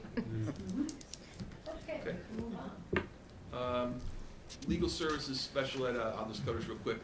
Dr. Smith, and prior special ed directors, they do get into situations where they require legal services to assist them in the process. The last thing we want to do is have to spend a lot on legal services for mediations and arbitrations.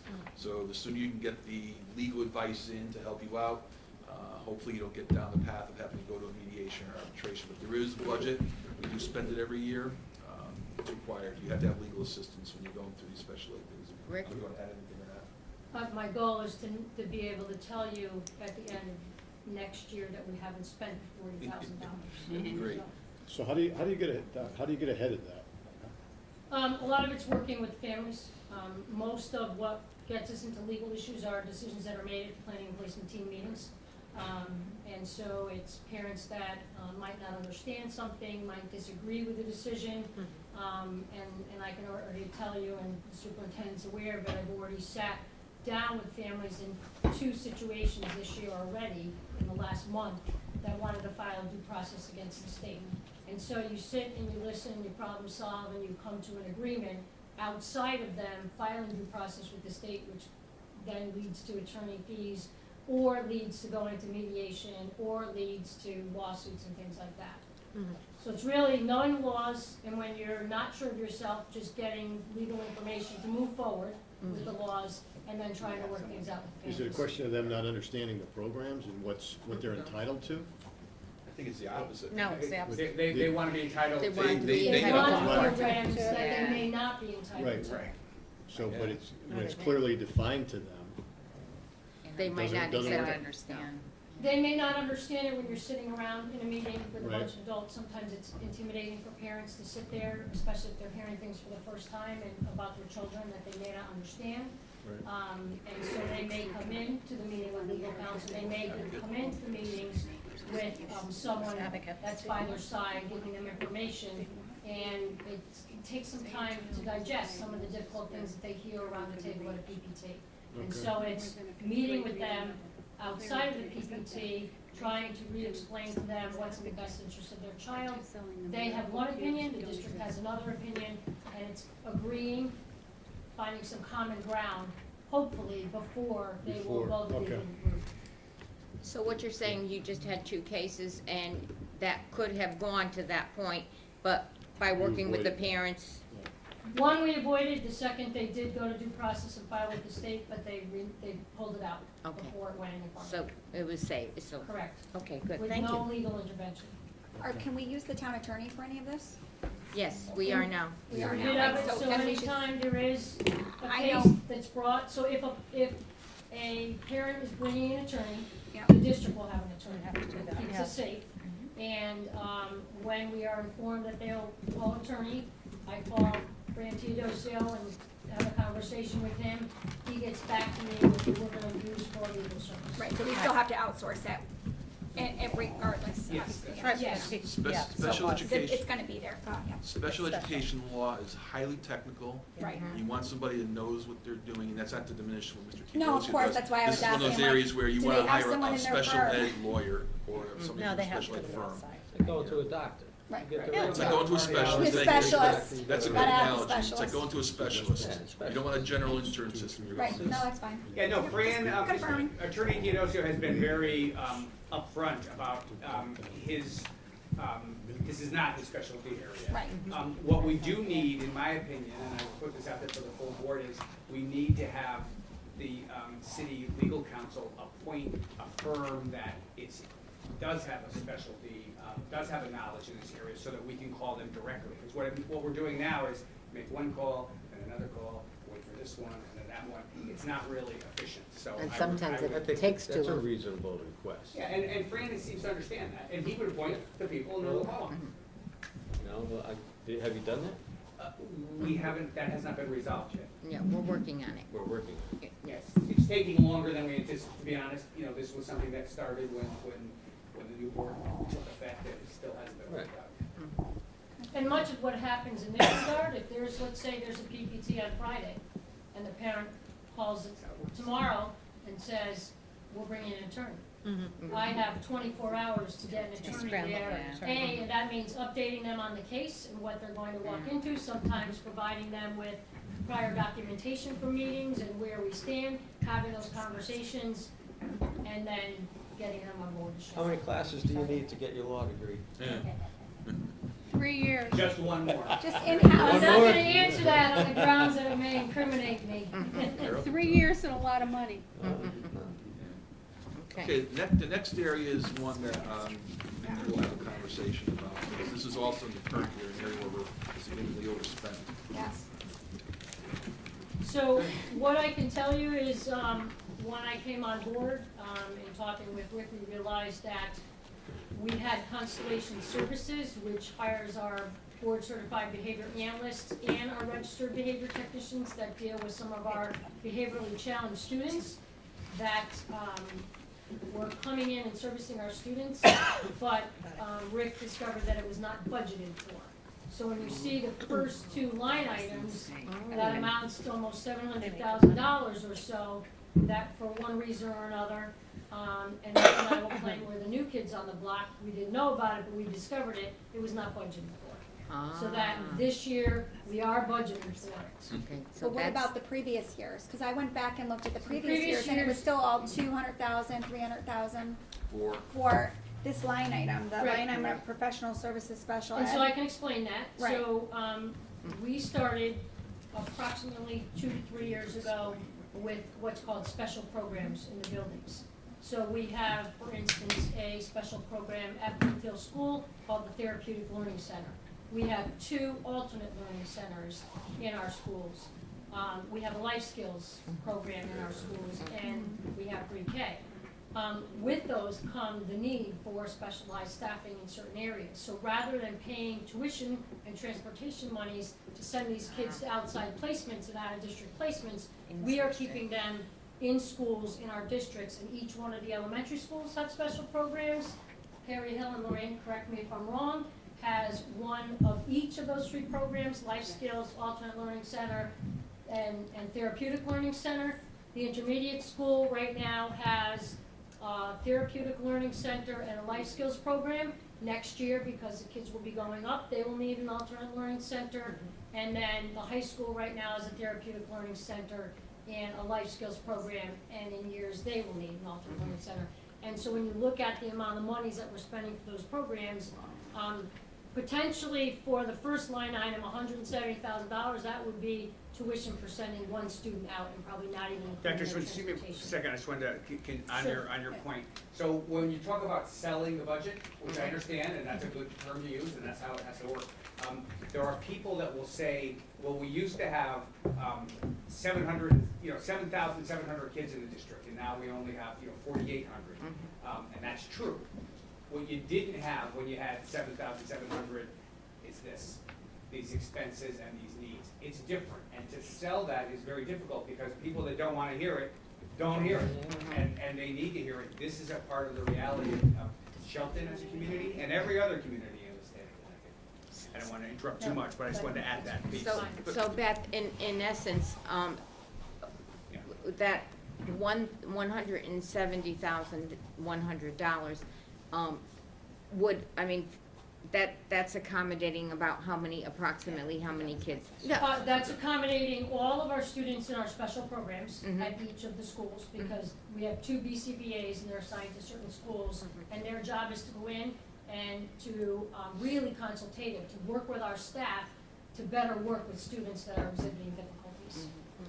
And those, so they're dealing with all of our special program kids in all of our different buildings. The RBTs are dealing exactly with the kids. They may be assigned 1-to-1 with students, they may be assigned 1 to 3 students, but they're really with our behaviorally challenged students. Okay. So I think what Kathy, what I think you're trying to ask, what I was asking, is so this 170, which would have serviced only 2 kids being outplaced, is now servicing like maybe 20, 25 kids in our district. More than that. Okay, so Probably we're 50, saving a lot in the So long run. this money is in lieu of outplacing Right, students, is right. basically what you're trying These to are say. services right now that are necessary to keep our students in Can district. they eventually get out of these programs? The answer is yes. So the goal of the specialized programs is to get them to maintain So that we behavior or increase academics. All of them have time with non-disabled peers, so that's getting outside of their special programs and going in with their non-disabled peers. The goal is to be able to have them be with their non-disabled peers without support when they're with their non-disabled Is peers, there- and ultimately be dismissed from services. What about, I know that it's, how many people, 10 for that salary? Is there something that we could do like in-house, like anybody on So our let me just payroll go qualified? through the rest of let me just do the next line as well, and then I can probably address the question you're alluding to. Right. What else can we do with these salaries, right? Or So- thinking people in-house, can they do it if, no? No, they can't. This is We're highly just gonna hire them. specialized, highly Right. Oh, highly specialized. specialized. How about if we, instead of going through Constellation, can't just put them on our payroll and it's cheaper? No. No, Not it's expensive. more Not expensive. cheaper? More expensive, yeah. So when you contract through an agency Yeah, I like just didn't Constellation, know. if you hire someone, you have to sign a contract with Constellation, and I think another one we use is Delta T. I don't see that That's up the there. tutors. But if you then decide you wanna hire one of their employees, you have to pay a fee. So fees can run as high as $3,000 if you wanna steal somebody from them. So that's why we don't do it. So, right, and then the benefits and everything else. Yes, Right. that's And why there we are, don't do Still it. so are cheaper to there do it other this way. services out there besides Constellation? Yes, there are. We've used Constellation the last 2 to 3 years, and we've had great success with their employees in working with our staff. So, and I would say that their charges are comparable to any other services that provide the same, agencies that provide the same service. One of the things that we are in the process of is really a program evaluation of the way that we're distributing some of our staffing in the department.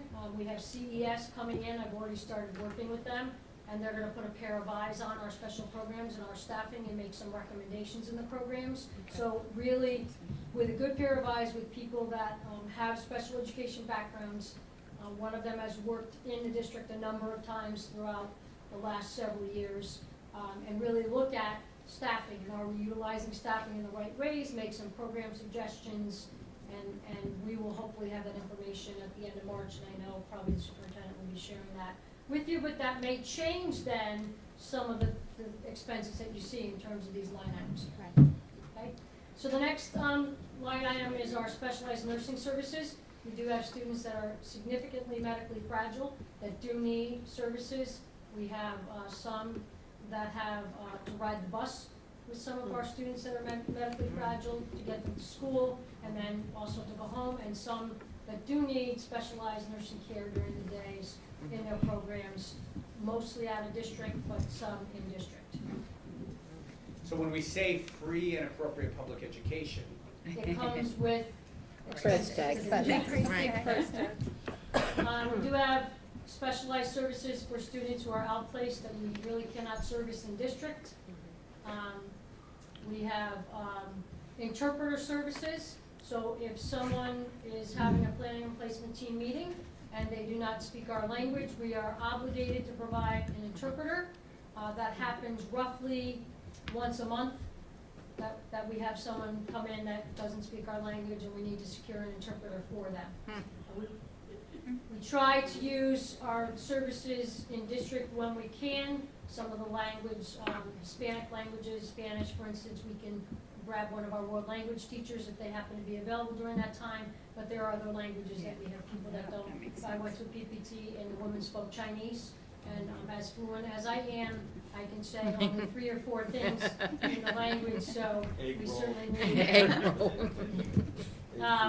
Psychiatric evaluations, there are some students that are significantly challenged, that we need additional information from someone that has expertise in that area. We average about 6 per year, could be more, could be less, and they are expensive, but they do provide us with the information that we need to be able to appropriately educate students. We do have audiological services that we contract through CES. We do have hearing impaired students. They do wear devices. Some have cochlear implants, some have hearing aids. They come in and they service all of our equipment every year at the end of the year, beginning of the summer, they come in, service everything, and they also assist us during the year if we need it. And additionally, we average about 10 assistive technology evaluations throughout the year, again, to provide us with, we do have some students that are nonverbal, how are we going to get them to communicate? We do need someone with the area of expertise to come in, do an evaluation, put a pair of eyes on that student, and make recommendations to the team how we can best service their needs. So those are just a summary there. What were of the things. And again, for some of these evals, I've come in and looked at what vendor were we actually using, and while someone may have a cheaper hourly rate, it takes them longer. They charge for things like transportation, and they don't provide the district with some of the services that we absolutely need, such as consultative services after the fact, and training for the staff on how to use particular devices. So, again, I'm looking at that as well, every line item. For the, what did you say, how many, like roughly, I know that it changes all the time, but how many kids are being serviced in, roughly, in those line items right now? I know it changes. In I the think you asked department that, right? now?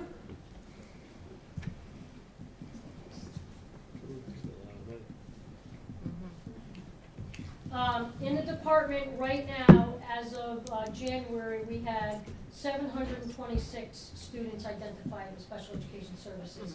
You have this in a handout that Right. the superintendent provided you. Okay. With how many students are newly identified. As of January 13th, we identified 29 from in-district, and we had 56 students transferred into our district that were identified students, and only Wow. 42 move out This school year. this school year. This school year.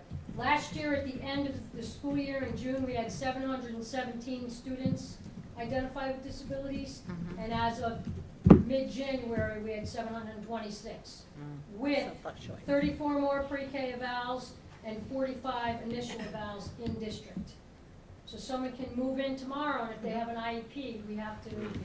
Right, but those people obviously aren't part of this, this is just the behavior children. Some of those Some people of them are. are. Do we know how many we're servicing here is what I was I can mentioning. get you those numbers, I can follow up. and Just do an curious exact on like the number of special ratio, program just numbers. curious on like the ratios, 'cause, Oh, I see. I mean, does it have to be a certain specialist per how many kids? In some cases, if their individualized education plan calls for a one-to-one, It's gonna be, it it's is gonna a be totally one-to-one. based on what their Correct. earnings, okay. And sometimes, and you will find, which is one of the things we're doing now, if we word things a certain way in the IEP, and it's, in some cases, we specifically list the second line, RBT, and it is a one-to-one on a student, it's 100% reimbursable. So the district will then get reimbursed those monies for the salaries Through the grant? through the CompuClaim system that was in a prior line item. Okay. For Medicaid. Medicaid. But the student has to then, we have to have the parents sign off on it. It has to There's be a the number of steps one-to-one. that we have to take. And used to be the one-to-one though. It needs to be a one-to-one, or to be 100% reimbursable. And you said it was the first 3 items up here that weren't previously budgeted? The first two. 2. All And the where was that conservation money services. coming from? Yeah, where did it come from then to pay? Two things. We've had Constellation in the past, I don't know if it's at that level. The RBTs are brand new this year. In terms of where the money's coming from, if you look at our finance report, this has been identified as an area of over expenditure. And if you look at the conversation we had earlier about having to take money out of certain line items to, Teaching, Right. learning, curriculum. that's what, So exactly it's where it's like coming a from. sped overage and that's Yeah. why. So that's why we have no curriculum rewrites. So that's, you know, we've got the soft freeze on right now in discretionary accounts.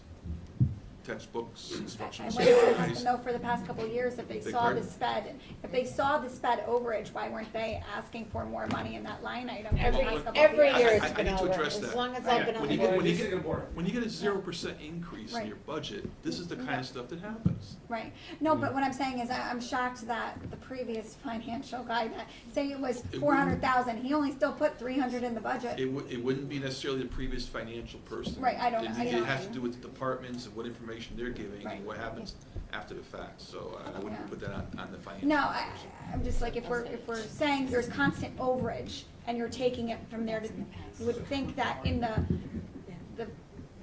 printout and in the financials are gonna We go don't have the spend. money. And we'd be line iteming it. So if we're trying to run, and I'm just gonna make up a number, that's a reasonable number. If we're trying to run an $80 million school district, with $72 million, we do this. Somebody's not having lunch. Right. Right. I mean, so it's a vision question. And if the vision of Shelton is not to have an $80 million school district, which clearly it's not, then we have to make compromises and prioritize. And it means that sometimes these kinds of things, or curriculum writing, or other things, Go get up cut, the or we find a way to raise our own taxes by having $250,000 for pay to play, which isn't very palatable, but Something's that's, gotta those go. are the kinds of compromises that get made. And Jimmy said earlier, he's exactly right, it's 9 people around the table here that are gonna vote on a budget, and then it's another 8 that are gonna vote on it downtown. The question is, what does this community of Shelton want for the school system that they're providing for their kids? I want to make another point, because you're spot on in one sense, Amy, that, if there's a trend there, but what happens is, I'll give you another example. Special ed is one of the highly variable line items in our budget, along with health insurance, and I'll pick those two primarily. So literally, tomorrow, somebody can walk in the door with an IEP that they're already outplaced someplace for $150,000 and they can provide transportation. That's not in our budget. And that's on It's us. not in our budget. Or, along with, I think what probably happened here was, we had a need for having people work as a one-to-one. You couldn't get the paraprofessionals, so it was easy to get an RBT who has multiple things they can do and assign them to the one-to-one in our programs. But the budget wasn't there, so that was missed. And it's a miss. But it still would have happened in some way, shape, or form, and we would have had to find the money someplace else. The problem we're having now is there's no places, we don't have lots of money in those discretionary lines. Those aren't the big numbers in our budgets. We don't have $1 million in instructional supplies, we could free $700,000. It's a small number. So is the technology line, so is the equipment line. So those are all the lines that the board has to go to when we have overages in areas like special ed or health insurance. And that's the problem. That's why I was talking about sustainability before, about putting a number in the budget and doing it every year. We have to find a mechanism of some kind that says if we go over in a line item, it's a totally uncontrollable line item, what can we do? Is there a collaborative thing we could do with the community? I gotta believe, for example, in health insurance, the town's having the same problem as we are. We're both self-insured, we're in the same plan. Right. But I don't have a contingency or a fund balance to go to. So we gotta work out those things as a group to say, we wanna do these things, they're the right things to do. How do we handle those things that come up that aren't controllable, that we can't plan for? Because the last thing we wanna do is now throw $1 million into our budget that we may or may not spend, because it forces something else out. Now you got, so that's the process we're in right now. We're doing this good work on identifying all the areas that we think we have needs in, and then we're gonna have that communication here, and then with the Board of Aldermen, they can see exactly what we're talking about. So there's benefit to this work, this good work we're doing, but we're in a transition. It's gonna be a little painful. It is. So right now in the budget, we only have 324,000. So what are, and I know, obviously know we're putting in 933 based on, but where are we coming up with the money right now, the shortage? We're obviously running We've short. frozen all of our discretionary lines as of October, so there's money there. We have other line items that are being favorable for us, so we're picking those savings up. We're hopefully gonna break even at the end of this year. That's what I'm forecasting right now. We're still break even as of January, but I still gotta get 5-6 more months of health insurance bills, claims made. Tomorrow, and that's one of the things I'm concerned about, we're just getting the December bills, and they're big. So I may be revising our estimates. I'm also looking at, when I was putting this budget together, what areas are there that there wasn't this kind of stuff done properly in the budget previously? Were things taken out just for arbitrary reasons? I wasn't here, so I don't know. Right, that's why I'm like, I just keep going back to No, you're what right. was it? I'm not- like, where did the money just come from in the finance meetings for all these years that nobody noticed it? Rick, do you think, well, don't forget, we've had a series, we've had a lot of turnover in our finance, and special ed, so, I think that, that's maybe part of things. It's incumbent on us to make sure you have the information you need along with the town to know, here's where we are, here's what we need, and let's get it, let's work together to get it done. You said that the RBTs was not funded, that number, that 434? No, the BCBA's have been in before, I've seen those Right. mentioned, but not the RBTs. But the 434? Yeah. So that number, where'd you get that There are number? 8 of them. Where that, We mean, for That's- this presentation? yeah, that's just an Um, estimate. That's, That's yes, yeah, we, Their salaries that we're paying for all those folks for the whole year. We- projected Okay. funding. we have a contract currently, Right, there's a dollar amount, yeah, there's a number of hours they work, Yeah. and there's 8 of them. okay, so So that's a pretty Are hard those- number in terms of if we keep 8. are those people from a pool? Is there a pool you pull from, or they're the same 8 people? They're the same 8 people that Right. show up Assigned to our question. schools every day. Oh, And yeah. the Assigned same, students. and the same 2 people up there? Correct. Yes. So Yes. Not a pool of people No, that send you, so same that's people learning? every day. Okay. Yep. We need to have relationships. Oh, that's- Absolutely. Yeah, no, that was my point, because, Yeah. yeah. Personal Especially experience. with this group of students. Right. Yeah. And I do meet with the head of Constellation and 2 BCBA's monthly to talk about issues and ground rules and things, so. Okay. So, okay? So IP Direct is our software that we use. It's really our student management system for those students with disabilities. It's a computer program. It's the one that the majority of districts in the state are using right now. And that's an expense that we don't really have choice over, right? So I will tell you the good news, the state has already put the bid out. The state is going to have one program, one software program for the entire state to use. They're deciding on who's going to get the bid this year. Next year, they will be crafting whatever the program is, because the IEPs that we're using are changing. For districts to pilot the following year, for full implementation the following year. So in about 3 or 4 years, the state will take over this expenditure. It will not be nice. up to the districts. Oh, well, that's good. So, It's like a giant compared to other stuff, but everybody They're has. not broke. Yeah. Believe it when we see it. They're not broke. Instructional supplies, the majority of the instructional supplies are not for special education students, are not put on the building level. They come through the Office of Special Education and Support Services. So that $20,000 is spread for whatever is needed in the classrooms for students. Testing supplies. So every year, there are assessment materials that we need for our students. We do have a contract with Pearson. You'll find that the majority of assessments that were given used to be paper and pencil. They're not anymore. Students are using technology for the assessments that they're given.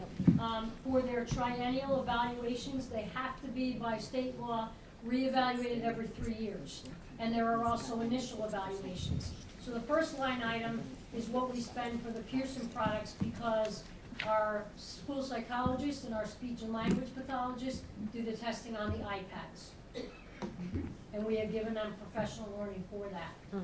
We also have some various assessment protocols that are paper and pencil that our staff needs every year, so those are on there. Our Connors rating scale assessments, there is an upgrade, so we have to follow the most recent. It can't be like Diana was alluding to, the fact where there are outdated textbooks and things. In the world of special education, you cannot use outdated protocols. Right. So we have to upgrade. So the Connors is an upgrade. Our autism spectrum rating skills are going electronic, so we have to go electronic for them. We have 2 assessments right now that we have not used. One is the Castle 2 and the Opus. Those are for our speech and language pathologist and for some of our assessments that we need for some of our younger students. And the test of written language is also for a speech and language pathologist right now to get those in district because they're needed. There are some assessments we have where there's gaps and we're not able to assess them in written language, so we need those tests. And working with our tracking of behavior for students, there are electronic behavior tracking programs. The district looked into buying them. We had multiple vendors come in, and so that is an additional expense to track behaviors. For IEPs, you have to have behavioral graphs and data when you're presenting student progress, and this will assist our staff members in tracking those behaviors rather than using paper and pencil things that are not really efficient, or in some cases, really demonstrating what's really going on there. Okay? Professional development.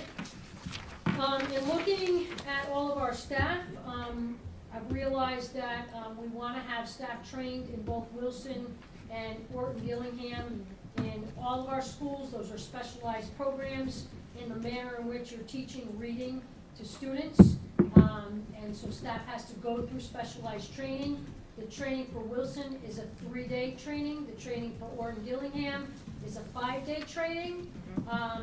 Some of the RESCs do offer them, but we have found, I'm working with Janice Simonetti in this, we found that the high school and the intermediate school do need additional specialized staff trained in both of these programs. We are in the process of identifying them now. If we can identify them now and find some training, we'll try to get them trained this year because we will need to implement that next year. But the trainings that are there, some of them will provide the training and specialized program materials during the professional learning. Some of them will only provide the professional learning cost, and then under the instructional supplies, I would have to buy the specialized materials that they need. But we do need additional trained staff at the high school and intermediate school for this. Orton Gillingham is a reading, you said? Yes.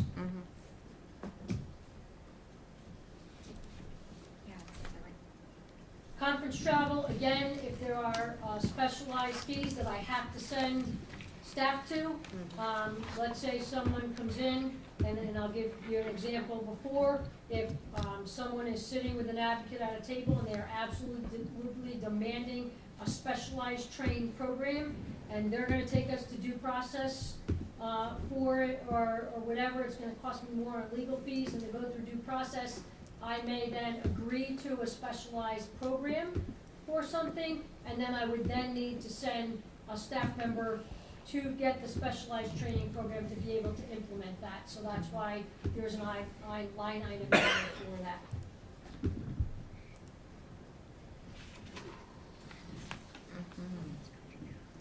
Rick, have you kind of looked at this one? Yeah. We have a couple line items for students that are outplaced. I work very closely with Dr. Smith and her staff, and Dawn Anderson is the secretary down there, and tracking our outplaced students, because there's a number of things that we have to report to the state of Connecticut for this excess cost grant. So there's a special education outplaced tuition for public schools.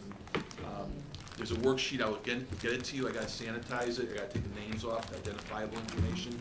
And, but it basically shows you the schools that we're sending students here. And public is considered like ACES, CES, CREC, things like that. Those are considered public schools by the state of Connecticut for purposes of classification.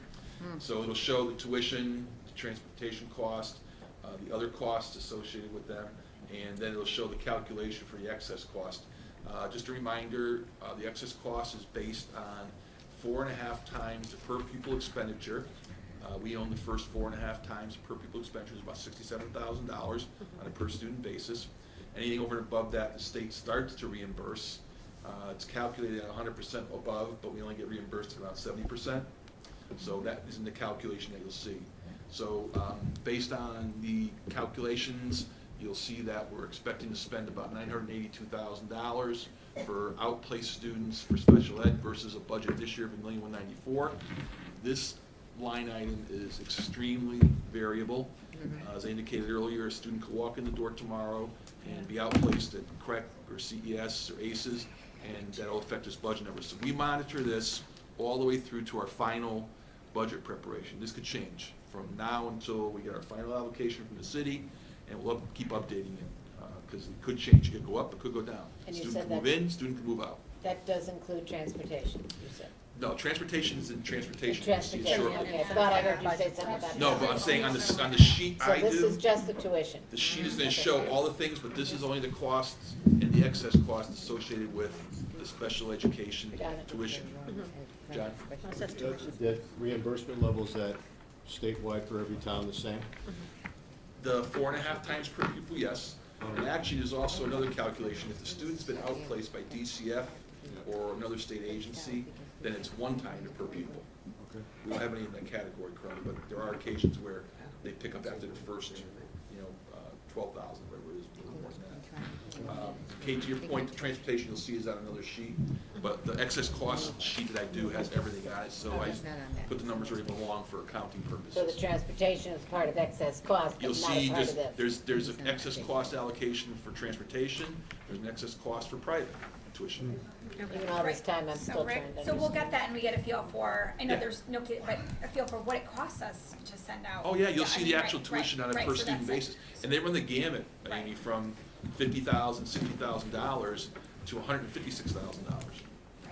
I always use the example, when I was in Seymour, I had two students, had never set foot in Seymour, but we were what was called the Nexus. They were outplaced in Texas, and the total cost was a little over $400,000 for two. Never had set foot. They moved here to Connecticut, right? Right. The parents did, Yeah, and we were then assigned the responsibility for the child. 2 children. So that's what happens. And their school was in Texas? Beg pardon? And the school was in Texas? Yeah, it was a residential placement in Texas. Right, okay. So Rick, for the next two categories, you're budgeting it for it to go down. Is that because you're forecasting less students? The sheets we're working on right now, yes, I work with Dawn, we're at 44 right now, and for next year it's lower, but that could It change. could change That at could any change, time. because Absolutely. somebody could move in from Every- Texas. Lower because students may be 21 and age out. Yeah, and age out, Exactly. exactly, but they could age graduate in, from a like, program. yeah, new And kids. depending on what their needs are. Yep, Yeah. Right, exactly. or there could be something, Hours of So one support, kid can throw this off 200, Correct. 300. Well, Yeah. depending do on we, if they need are we putting a a, psychological are we putting a evaluation, cushion on that number? neurological evaluation. What do you mean You cushion? don't know until you're No. actually No. in. no, that's the question. Do you mean like extra money in there just in case? No. yeah, I know we don't wanna hear that ever, No, it's a obviously, good question, we because don't, but it's like, Where are you gonna what get it from? then does happen, yeah. that's one of those situations where if we go over budget, we have to find the money in another line item within the Board of Ed budget to cover the overage. And then There curriculum goes the gets other worse and it You're not, gets yeah, worse. you're not getting out of that. Well, If I well, can paint, if I can paint the scenario, I keep coming No, back I to it. know, I I know, apologize to yes, harp on I it, know. because you're asking all the I know. right questions, so I know. you're doing good. Health insurance, the bills go crazy. We gotta find the money in our budget. Everybody gets covered. Outplaced tuition goes up. We gotta find the money in our budget. do we know what the tuitions are gonna be for next year? We know what the tuitions But are okay, in so we terms know, of, we know that, who's we okay. know that part, so that's a Have fixed tuition. part. The number of And we kids. know You don't who's know. outplaced You don't know. now that could be here next year. What we Right. don't know is who can move in, Yeah. who can move out. Right. Next year starts, somebody can move in September. We can, over the summer, somebody Or can move in, December. and they will show up at our door on It's like the September hokey 1st. pokey. So that's the problem, and we I can't, mean, it's a huge we can't put extra money in our budget on the what if. So this is an interesting example, like others, and I see you thinking of this, where the city could create a fund I was gonna say, that would be used only for this purpose, only as needed. cause this is like a huge, to me, a huge gamble that we're going from There's 1.7 to 1.3, and then, I mean, you're talking, I didn't do the math, I could do the math in my head, No, and you're absolutely right. and but- I'm a little weary that we're gonna go in, and then a bunch of kids are gonna come back, and then now we gotta come to the curriculum again. I just No, don't think- and you're right, and theoretically, we could put in this detail, $200,000 on this line, unanticipated. And you know the reaction that may elicit Right. some places. But no, not necessarily, what about giving it back? Because aren't you allowed, we're allowed to give it back, correct? Give back to the city. The city. There's So a surplus, why, yeah. right, so why not something along those lines? Or they could keep a fund. Why not Put a lockbox. put something in there that you're putting down, not that I want, I'm not for raising the number No, I so know out of you are. Yeah, I control, know but you are. why is it that we can't necessarily put something like that in there that could say, if we don't use this, we give it back? The better way to do it, and I think the city would be more comfortable with, is that they have it on their side and control it. Because the way it works is, once the Board of Education appropriation is set, in the city budget, it's a line item, one number. Right, You but could there's spend ways, that there's money- other things that you're allowed to change in that. Beg pardon? I believe I heard that there's other things that you can, that it won't adjust this number, the 72 million number. That we're allowed to have an agreement with the city that we could set aside, there's certain funds that you could put it in. Correct me if I'm wrong, Chris, correct? I'm trying to understand. I think, I understand. This what happens in other towns, and then they give it back to the city, and then still next Oh. year, it won't go towards the What- 72 million. What can happen is, the state of Connecticut allows a Board of Education in the city to enter into an agreement with any surplus, it's put into a reserve fund on the city books. Right. Designated for what could be used, you know, they typically have some parameters around it. It's on the city side, and then the Board of Education, if they had a bad year for this or something else, they can go back into the city, use that money for that.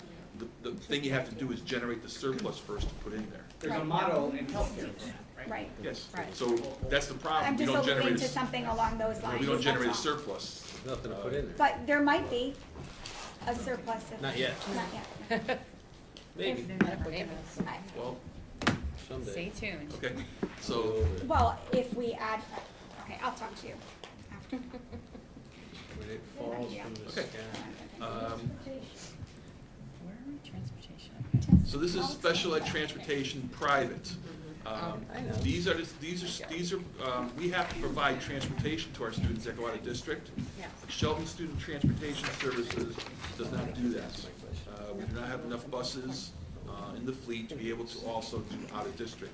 So the Board of Education contracts with private vendors like Relia, AWCS, People to Places, to transport our students to all these places they go to. You know, they had done last year a bid process and awarded multi-year contracts to certain people based on their pricing. There's pluses and minuses to that. It sounds great that you go out to bid. We have 44 students, and you may have, you know, where they're going in the state of Connecticut, it gets a little cumbersome trying to manage multiple vendors for those 44 students, because you want to try and build a relationship with a vendor. So it has been done, we do use multiple vendors, and we periodically go out and we'll test the market in terms of bidding. So we have the cost associated, and you see the sheet, you'll see that number pop up, that's $657,872. The excess cost is calculated on that. And then we also have public special education, those kids that are going to other places that are CES, ACES, there's two different categories. I have to report to the state for both of them, private and public, so I break it out, there's the excess cost for each of them. That's going down also because, as I indicated earlier, the number of students being outplaced and needing transportation is going down as of right now, so it's being reflected in our budget.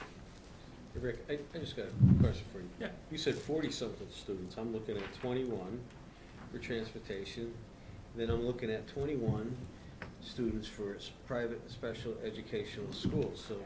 I'm There's looking at- 38 in total. There's 38 in total? Yeah, we're doing 44 this year. If we were, and this was, I was supposed to ask this to Doc Smith, we skipped over it. So I'm back to you, Doc Smith. If we were to be, we're paying $2,152,725 for 21 students projected for enrollment at private special educational schools. Yep. What would you need to bring those students back in-house, or can you even? Or I are would they, say are for are they these too far students- gone? I mean, are they too far, I like, would say their needs far and their specialized? challenges are significant that we cannot You serve can't. them in district. so no matter what we did for you, you couldn't bring them And I'll in-house? just say, in terms of, I'll use some of our medically fragile children. If we move some of them back to in-district, we would need to hire more nurses, more occupational therapists, more physical therapists. More We aides. would have to get the equipment needed to service them. For instance, a student in a wheelchair, we would need to get the lifts to get them So to be able to move it wouldn't around. be cost-effective to even try and do that? No, and just to bring you back a little bit, we were talking, there's a continuum if, that we've been talking about here tonight. We have our kids in our regular ed classrooms, and then we have SRBI, Tier 1, Tier 2, Tier 3. That's both regular ed and potentially special ed, because those kids get the services they need at the right time. They may not go to the following tiers, but at the end of that Tier 3, that goes into special ed. And now you have a program continuum where you have ALC 1, ALC 2, TLC, all those things are in place to not have to send a kid outplaced. So you've got multiple places where you're giving the district an opportunity to reach that kid where they need to be reached. This is the end result, Jim. If they get to this far, there's a specific need that we can't satisfy in our district. They can't fit into those programs. And sometimes what happens is they are in the ALC 1 you know, I forgot which one's which, but ALC one is That's a big Michelle number. and It's almost ALC. $3 million for 21 kids. Yeah. So that brings us to the point though, like how you're referencing that obviously we have all this intervention that we're trying to do and trying to reach Right. the kids. So with that said, Beth, do you think that there are additional things that we can do and add to our, Program. curriculum support that would help us make that number even less? Or does that make sense? You know what I'm saying? It does make sense, so one of the things That is you're that's thinking why about. we're having the program evaluation that CES is doing, to Okay. put their eyes on what's going on. Additionally, I should say that every year, every student that's a student with disability has what's called an annual review. So every year, we are looking at their programs to determine if they are appropriate. So a student that may be outplaced may be brought back in district. Right. Right, 'cause they've been And brought up we to grade really level. look, I mean, it's either myself or my other two colleague supervisors that are in the office right now that will be at every single meeting if a decision is made to outplace a kid, a child, a student, and more than likely it will be me. It's sitting at that table to know that we have really made careful and thoughtful decisions and that we absolutely cannot Right. for a child, educate a child within district.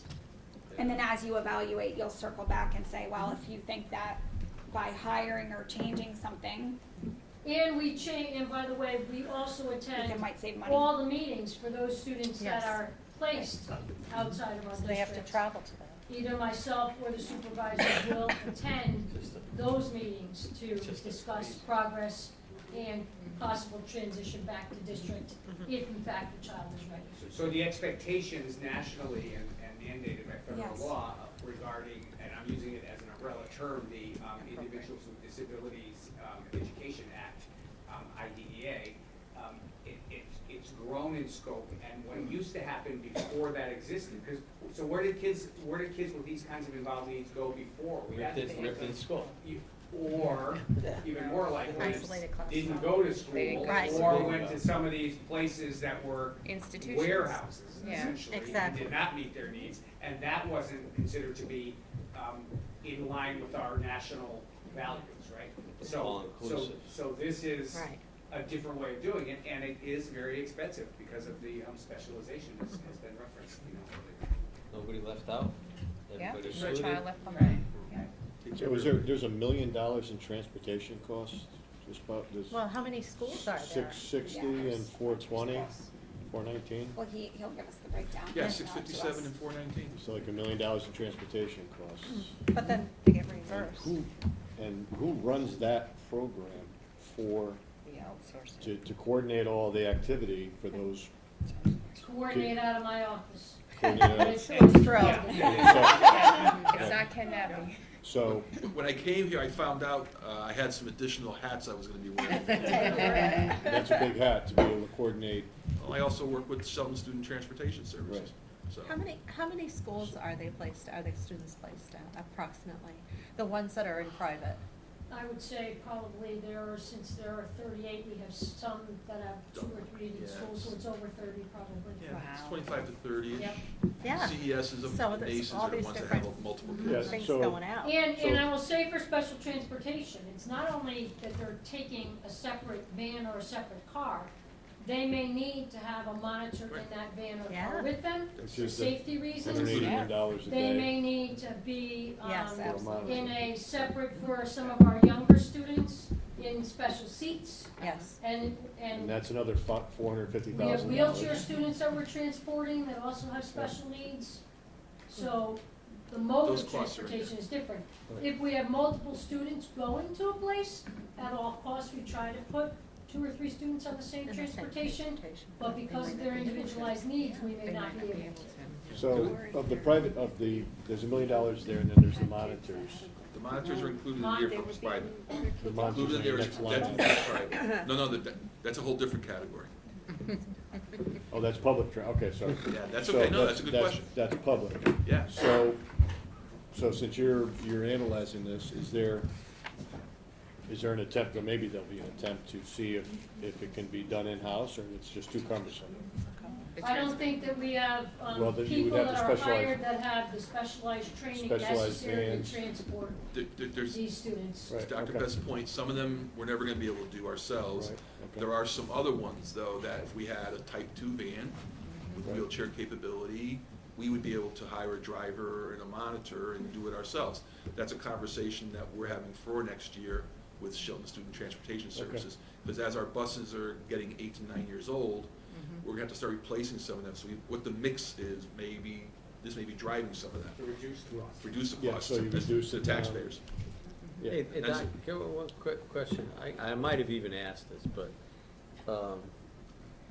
are there districts like around us, close by, that maybe are having difficulties providing these services that would be willing, that would send maybe their students to our district for a fee?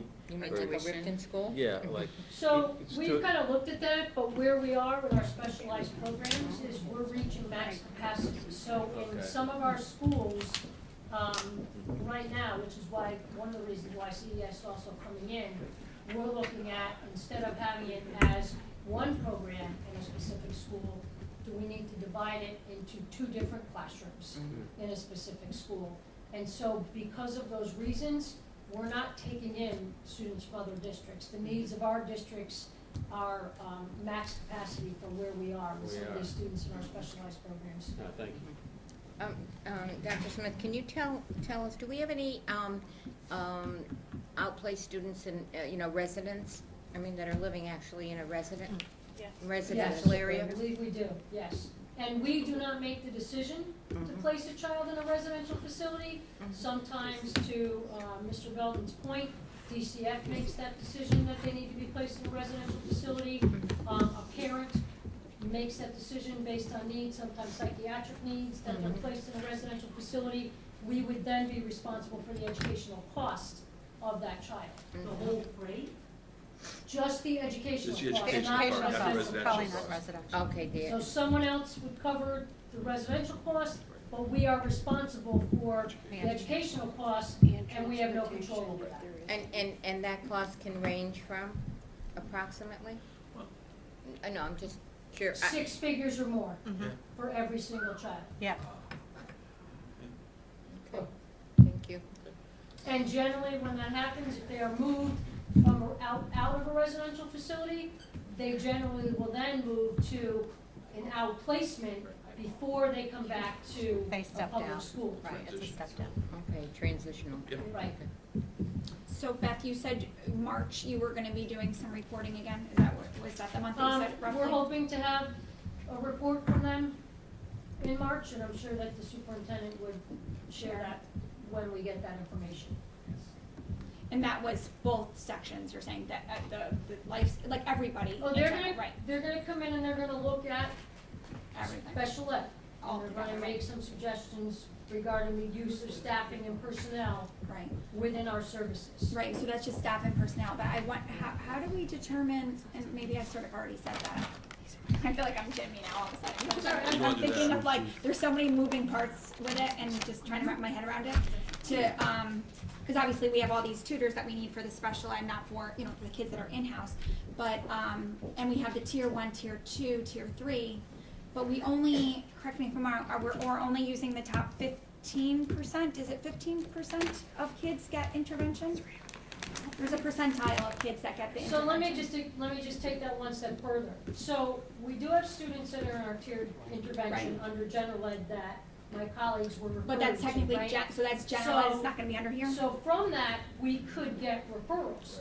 But if a Right. student, a parent of a student who's in general education and maybe not even involved in tiered intervention, picks up the phone and calls my office or sends in a letter, I want a PPT and I want my child evaluated, And it goes to they you. go from 0 to 60 without getting any other marks.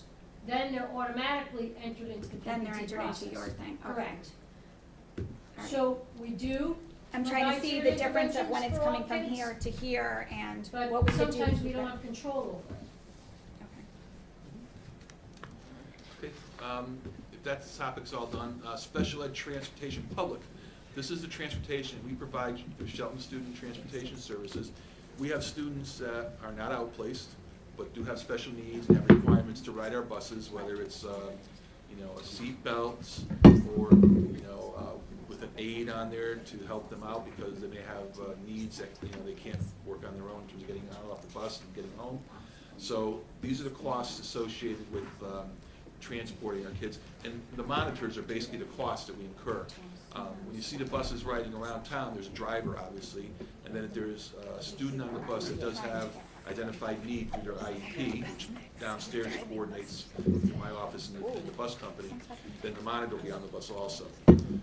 We do work very closely with them to get maximum utilization and efficiency out of the monitors. We have the monitors going from one bus to another. You know, if there's like only one student on this particular bus, we don't want the monitor riding all the tiers in the morning and the afternoon, so they may hop off at the SIS and ride that other bus for the rest of the time for that student.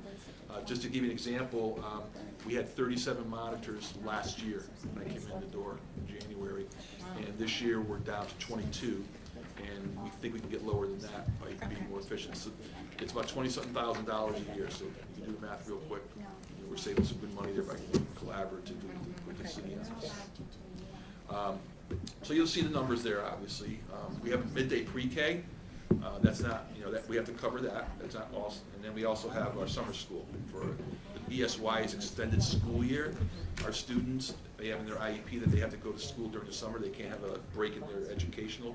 So there's a certain amount of time after school ends and a certain amount of time before school starts that we have to have this program take place so they don't lose continuity. So we run those programs also.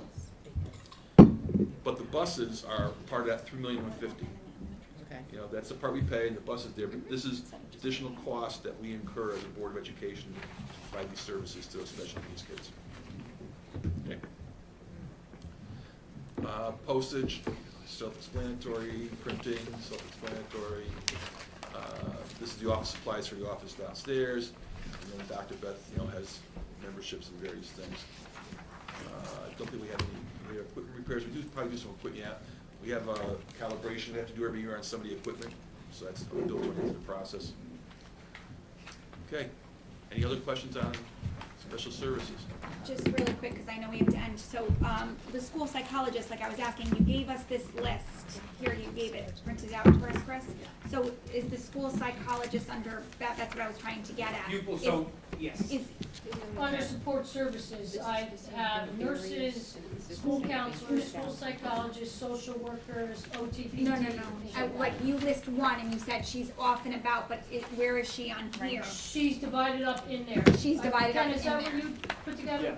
Yeah, Right, her okay. numbers, you're looking at the list that came with the staffing numbers. Right. Her number is included in there. So Her that's why number you is see like a included. point something in The certain point numbers. something is Yep. her? Yes. Okay, thank you. Just so I could understand where it went. Thank you. And Dr. Flex made a good point, I'm sorry. It's also special education and pupil services. I really should be more aware of that because there's other services that are provided through that department other than special education. Nurses, and things like that. And I also want to say that pre-K falls under me as well. Right. And we did add, and it's listed under Mohegan School, the additional pre-K teacher because our numbers are going to warrant it. And to get us in compliance, we're going to need that additional teacher.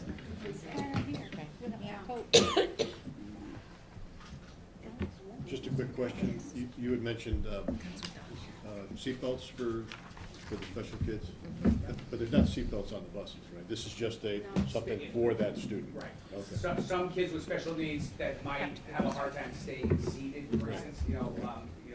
Yeah, just curiosity. It's more like a harness. Yeah. Right. But there was talk of having But it's not- seatbelts on Yes, buses. That's they not- had talked about that, but we But do did not not have have that, and most districts like us said, No. we get it, but no thank you, because it would be. Too expensive. Yeah, it'd be very expensive to do. Yeah. For our students that need it, we do Yeah. have Yeah. a bus that has multiple seats that have multiple harnesses in it. Right.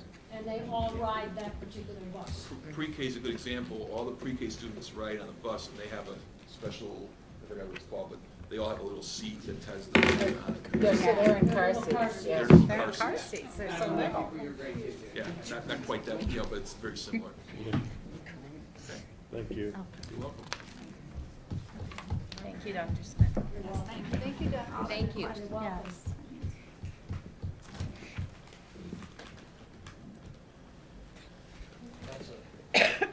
keep going. It's a tough category. Monday? Yeah. All right, If it was on Jeopardy, I'd never. You wanna do run it. everybody. I'd help you through, I'd give you I- the only combinations if and you- modifications. Only if Do you you want run to my try to, party. how many more minutes do you need, Rick, for this? It's incredible. I don't think it's gonna take long, but, you know, certainly if we can keep going, if it starts taking long on one, we can stop. It's an incredible category. I think we should Go. just carry through it because we Yeah, are go, under we're such a here. time constraint. Here, who needs a snack? We have an extension of our deadline now. Okay. True, yeah, well, you Carol were the go. one Right, that Carolyn okay. texted me the other night, I'll look at it, don't worry. We'll get it early, Well, but, all right, It's Lucky, delayed don't- school you tomorrow. wanna, I I get have it. a. It's gonna be a delayed school tomorrow. I don't know about that. I don't know. It's gonna rain. Yes. Onward. Go, go. Do it. No, we're gonna, One We're more? here. Ricky, Got a couple You quick could at ones. least he's pass he's down gonna and do a couple of twist quick it, ones. Kathy. Come on, Okay. Jimmy, you got it. This is, security. Security. Oh, we don't have the, we do? Yeah, we do. Yeah, we do. It's there, you Yeah, got it. sorry. I'm like, it's so many That's papers. okay. I broke this out as a separate budget. It's been sort of buried in a couple different ones, and I broke it out this year. This represents the security for the district. We'll go through the details, but it costs us around $450,000. The positions are, there's a supervisor of security, there's 3 full-time staff that are in a bargaining unit. They have 5 part-timers. They are looking to add a 6th part-timer on. And there's also a truancy residency person that the district utilizes. You see the costs associated with this position. Yeah. I don't know if there's something in The part-timers, depending on how long they've been with us and if they work nights or not, they have a differential in terms of the nights, but you can see it runs anywhere from $18,000 to $20,000 for the part-timers. And you do have overtime built into this budget. Our security people do work at a number of events throughout the year, whether it's football games, basketball games, et cetera, and that's factored in. So you can see the costs associated with that. They do travel around the district. They don't necessarily have, they do have their own cars, but sometimes they go out of district to pick things up. They go to conferences, seminars, et cetera, so this is a nominal amount. They do have costs associated with their department. It's slightly higher this year. You can see the things that are typically run through here, the electronic card reader equipment, they buy their new cards and fobs, things like that. They do have uniforms that need to be replaced, gloves, vests. They have signage and traffic cones and fingerprinting materials.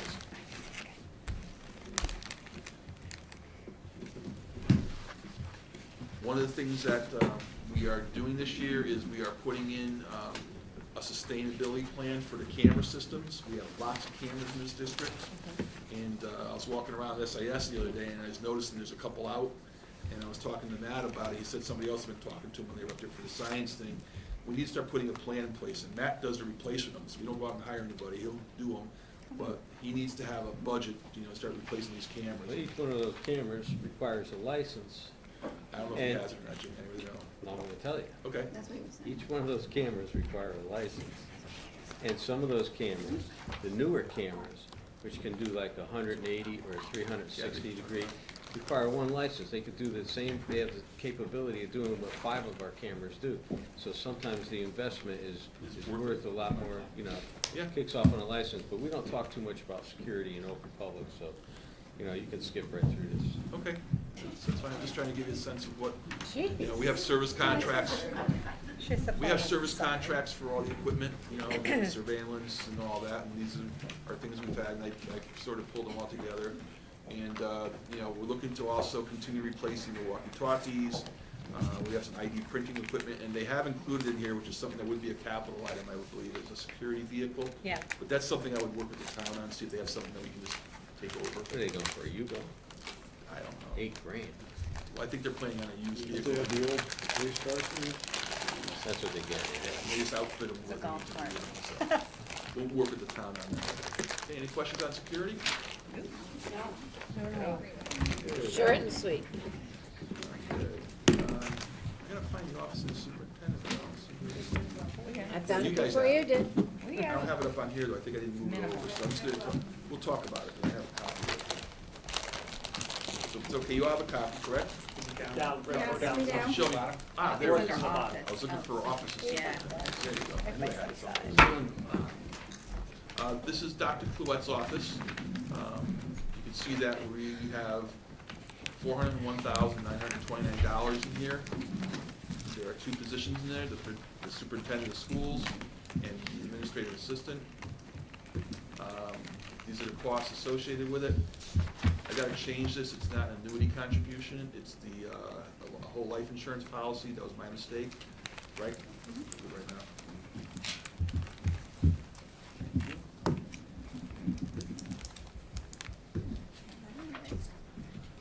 Okay.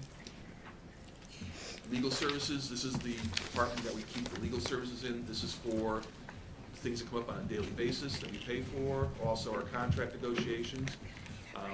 These are estimates. They run pretty much the same year to year. We have the administrator's contract being negotiated next year. I think that's, Carol, is that the only one we have next year as administrators after summer? We have nurses. This year, we're doing nurses.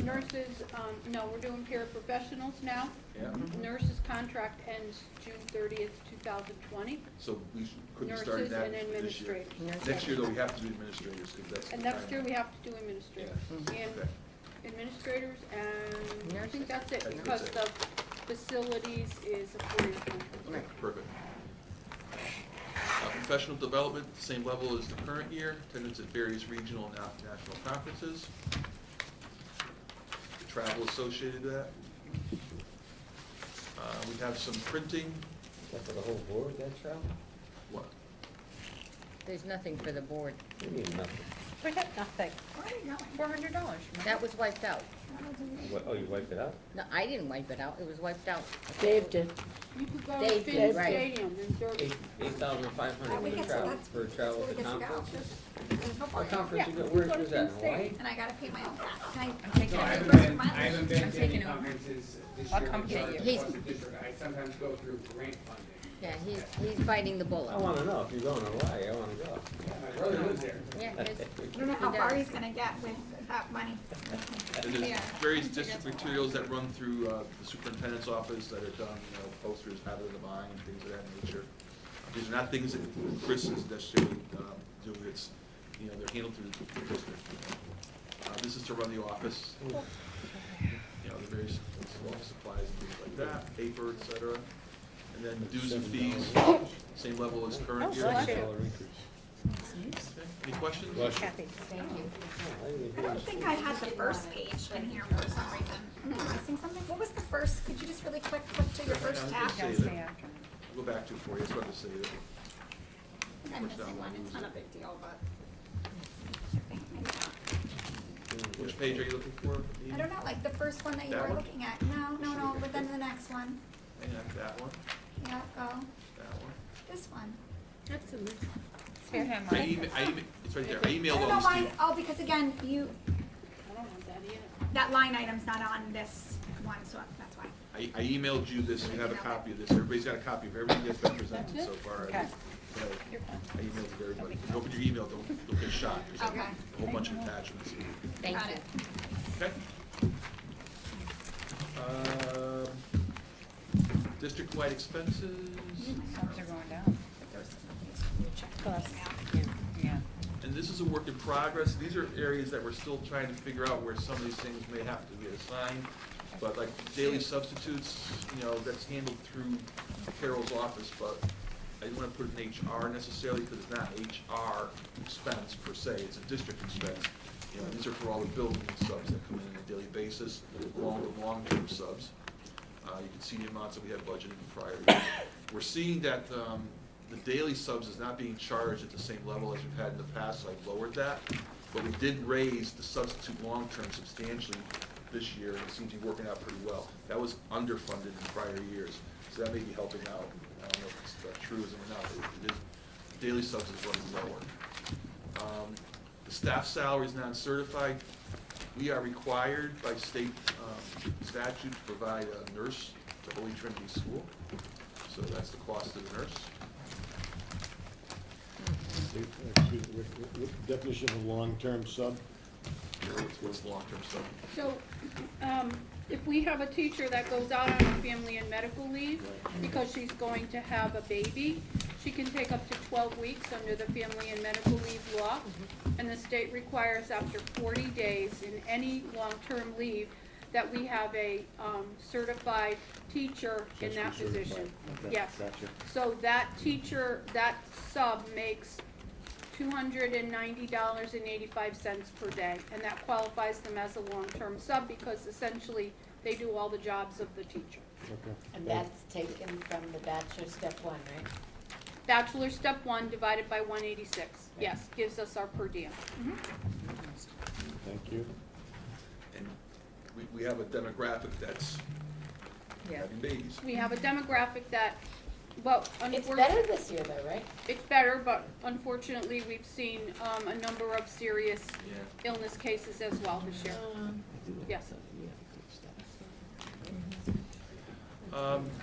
Service contracts, these are the costs that couldn't be allocated out to the schools. Sometimes, you know, they come down here and use our copiers, we have to put the paper in, we have a big color copier downstairs.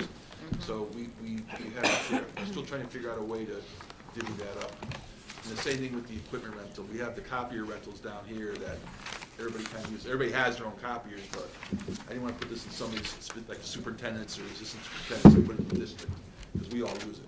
Everybody uses it. I'm not going to try and divvy it up over 6 departments down here. It's just not worth the aggravation. Okay?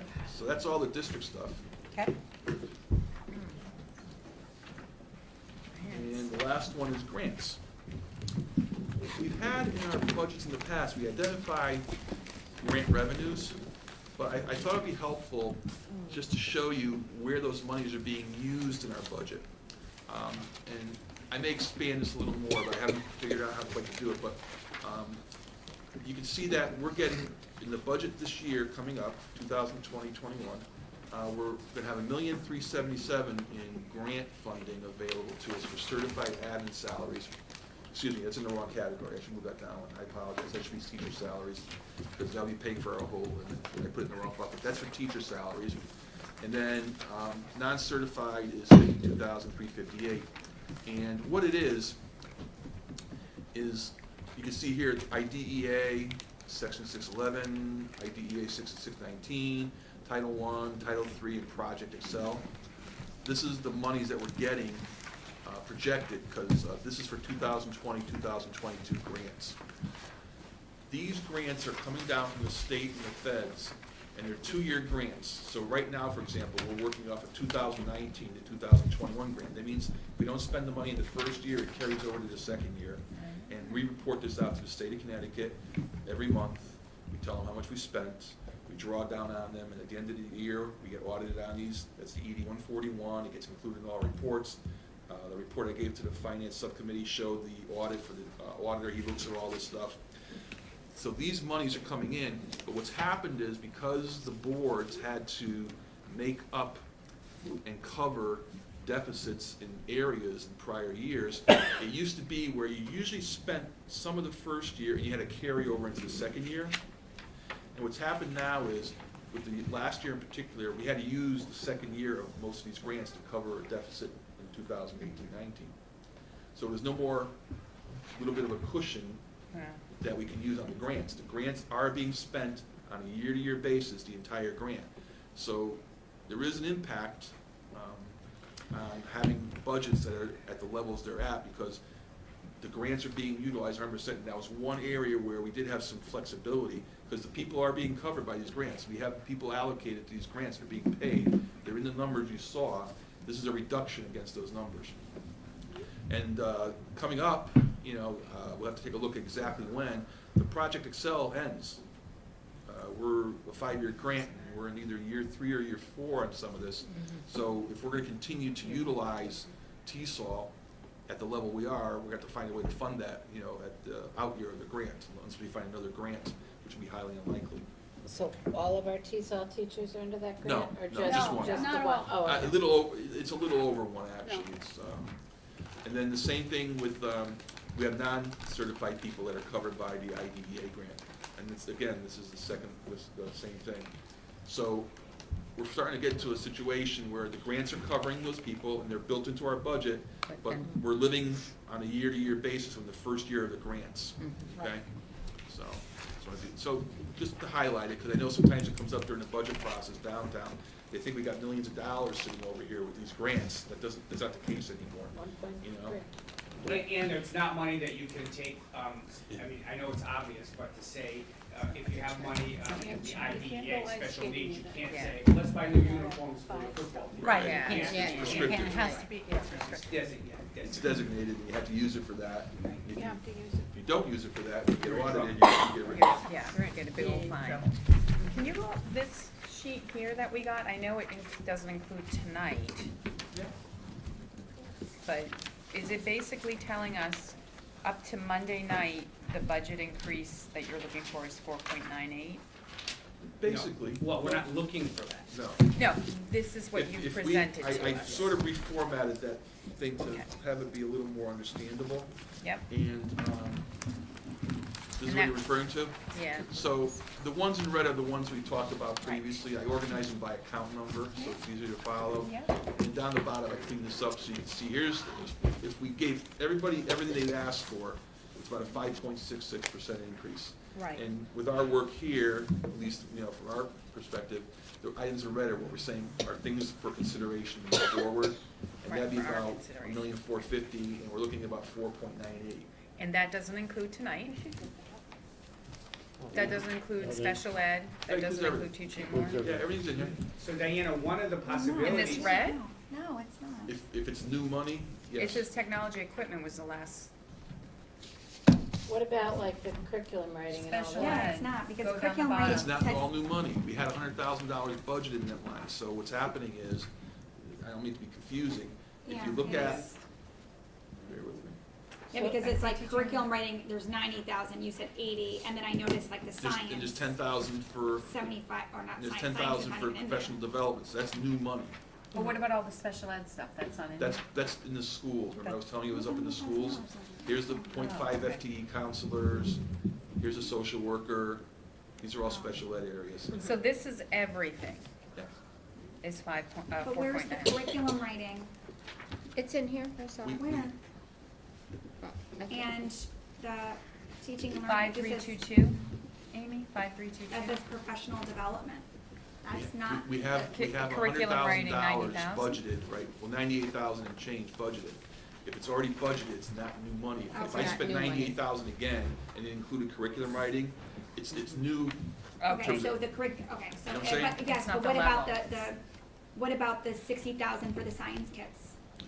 That's included in, they have a budget That's still already too, included in the right. regular budget? Right, we had money Okay. in curriculum and materials. So this is new money. Right. If we didn't took the level services and just lived with level services, we wouldn't be able to do everything that was asked for, but there is money available to do some of it. So this document, that's a fair question. Yeah. This document should not be viewed as something that's chiseled in granite. Yes. This is a framework for us to have these discussions, right? Right. So, for instance, Diana, one of the possibilities, it's a possibility, but what if some of the things that are considered to be capital expenses would be We taken by section the like the city? tables That could and things like possibly that, reduce our reduce number. that, yep. And that And would they be, I could think, make something that that something like people would feel good about. So there's different ways we can look at it. It would mean, in my professional opinion, and this is for Diana, for everybody, some of these things that we'd like to do, we might not be able to do. Right. Unless there's an appetite on the part of the board to say 2.7, 2.89 isn't enough, it needs to be more than that, then that would be a different kind of conversation. And do you have the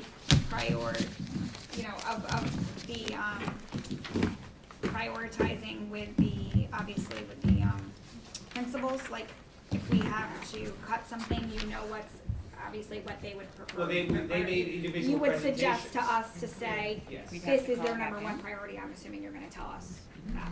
Yes, and then we, and then the executive cabinet makes some decisions also, about that.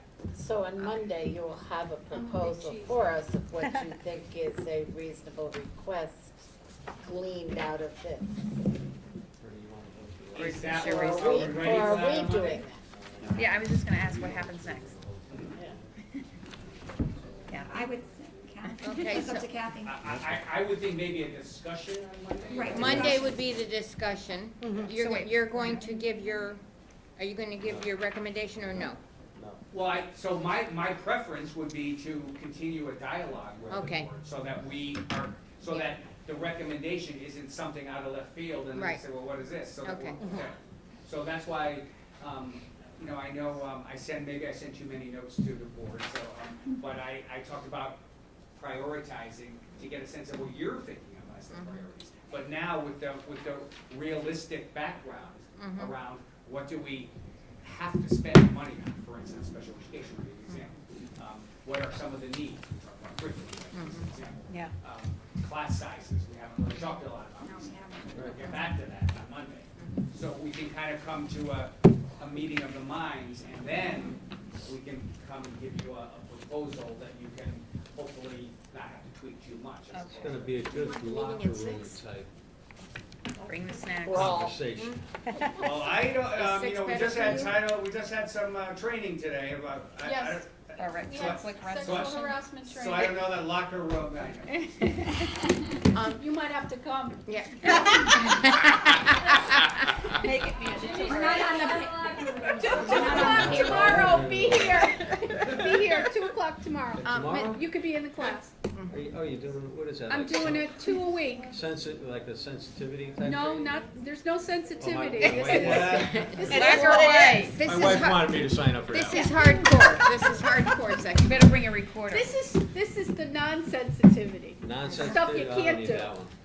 Okay, so our next Mrs. meeting, when is our next meeting? Monday. But At what Mrs. time? Pinozzo, you said, did you have a meeting scheduled at 'Cause I'm 4:30? gonna be late. Attorney Bellis is coming at 4:30 to meet with Member Rizzo and Member Kutash about the peer professional contract. All right, so can we But- make the meeting at 6? Yes. Well, what do you think, Kate? Because you're coming later. I'll probably get here about 5.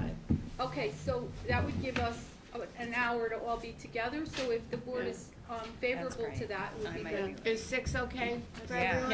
I'm getting my taxes done at 5. 6 okay for you? 6 to Monday? 10. Okay, Mrs. Luther, 6 o'clock? Thank you. Okay, On you're Monday. welcome. And we have a good All right. conversation. Do we Any- have to So we schedule need to another schedule one another- though, yeah, another because meeting of for both. timing, Kathy? We'll schedule it But on from- Monday. on We'll Monday? schedule it on Monday. So The next, the last, the final one. That we might need some more time.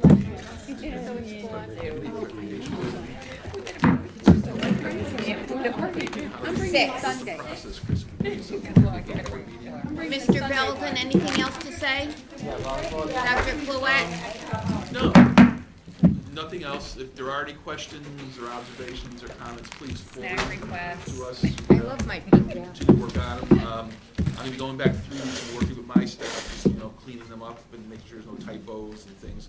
I just wanna make sure I'm clear, and I apologize for the lack of clarity, the first time through. The document we're looking at, look at it, everything in red is, if everything that everybody asked for was Right. added, that's the new money we have to do, because there is an existing The budget, red, so, yeah. Yeah. it's just We how get we're it. using the existing budget. Sometimes it's increasing because of multiple things, so just think of that red as, if we did everything that's on all those Right. sheets for the most part, I didn't do every single little tiny thing, Yeah. because we have some trade-offs and stuff, Yeah. but the big ticket items, and then the conversation needs to be, where do we go from here now? And again, this does not eliminate pay to participate, your proposal. No. And what about the whole typical things? Did we run over that? You need to have a conversation about that. We have to, That's gonna be Monday. Okay, cool. Yeah. All Can you right. repeat what you said, that But the The, typical peers- the Oh, yeah. problem with the Gotcha, typicals that Dr. Smith was having, Typical peers in the preschool. The pre-K. yeah. okay. Everyone, thank you very much. Thank Thank you, you. ladies, again. Have a good weekend I need a for pen to everybody, find. except I I'll need one see of you these. on Friday. Don't forget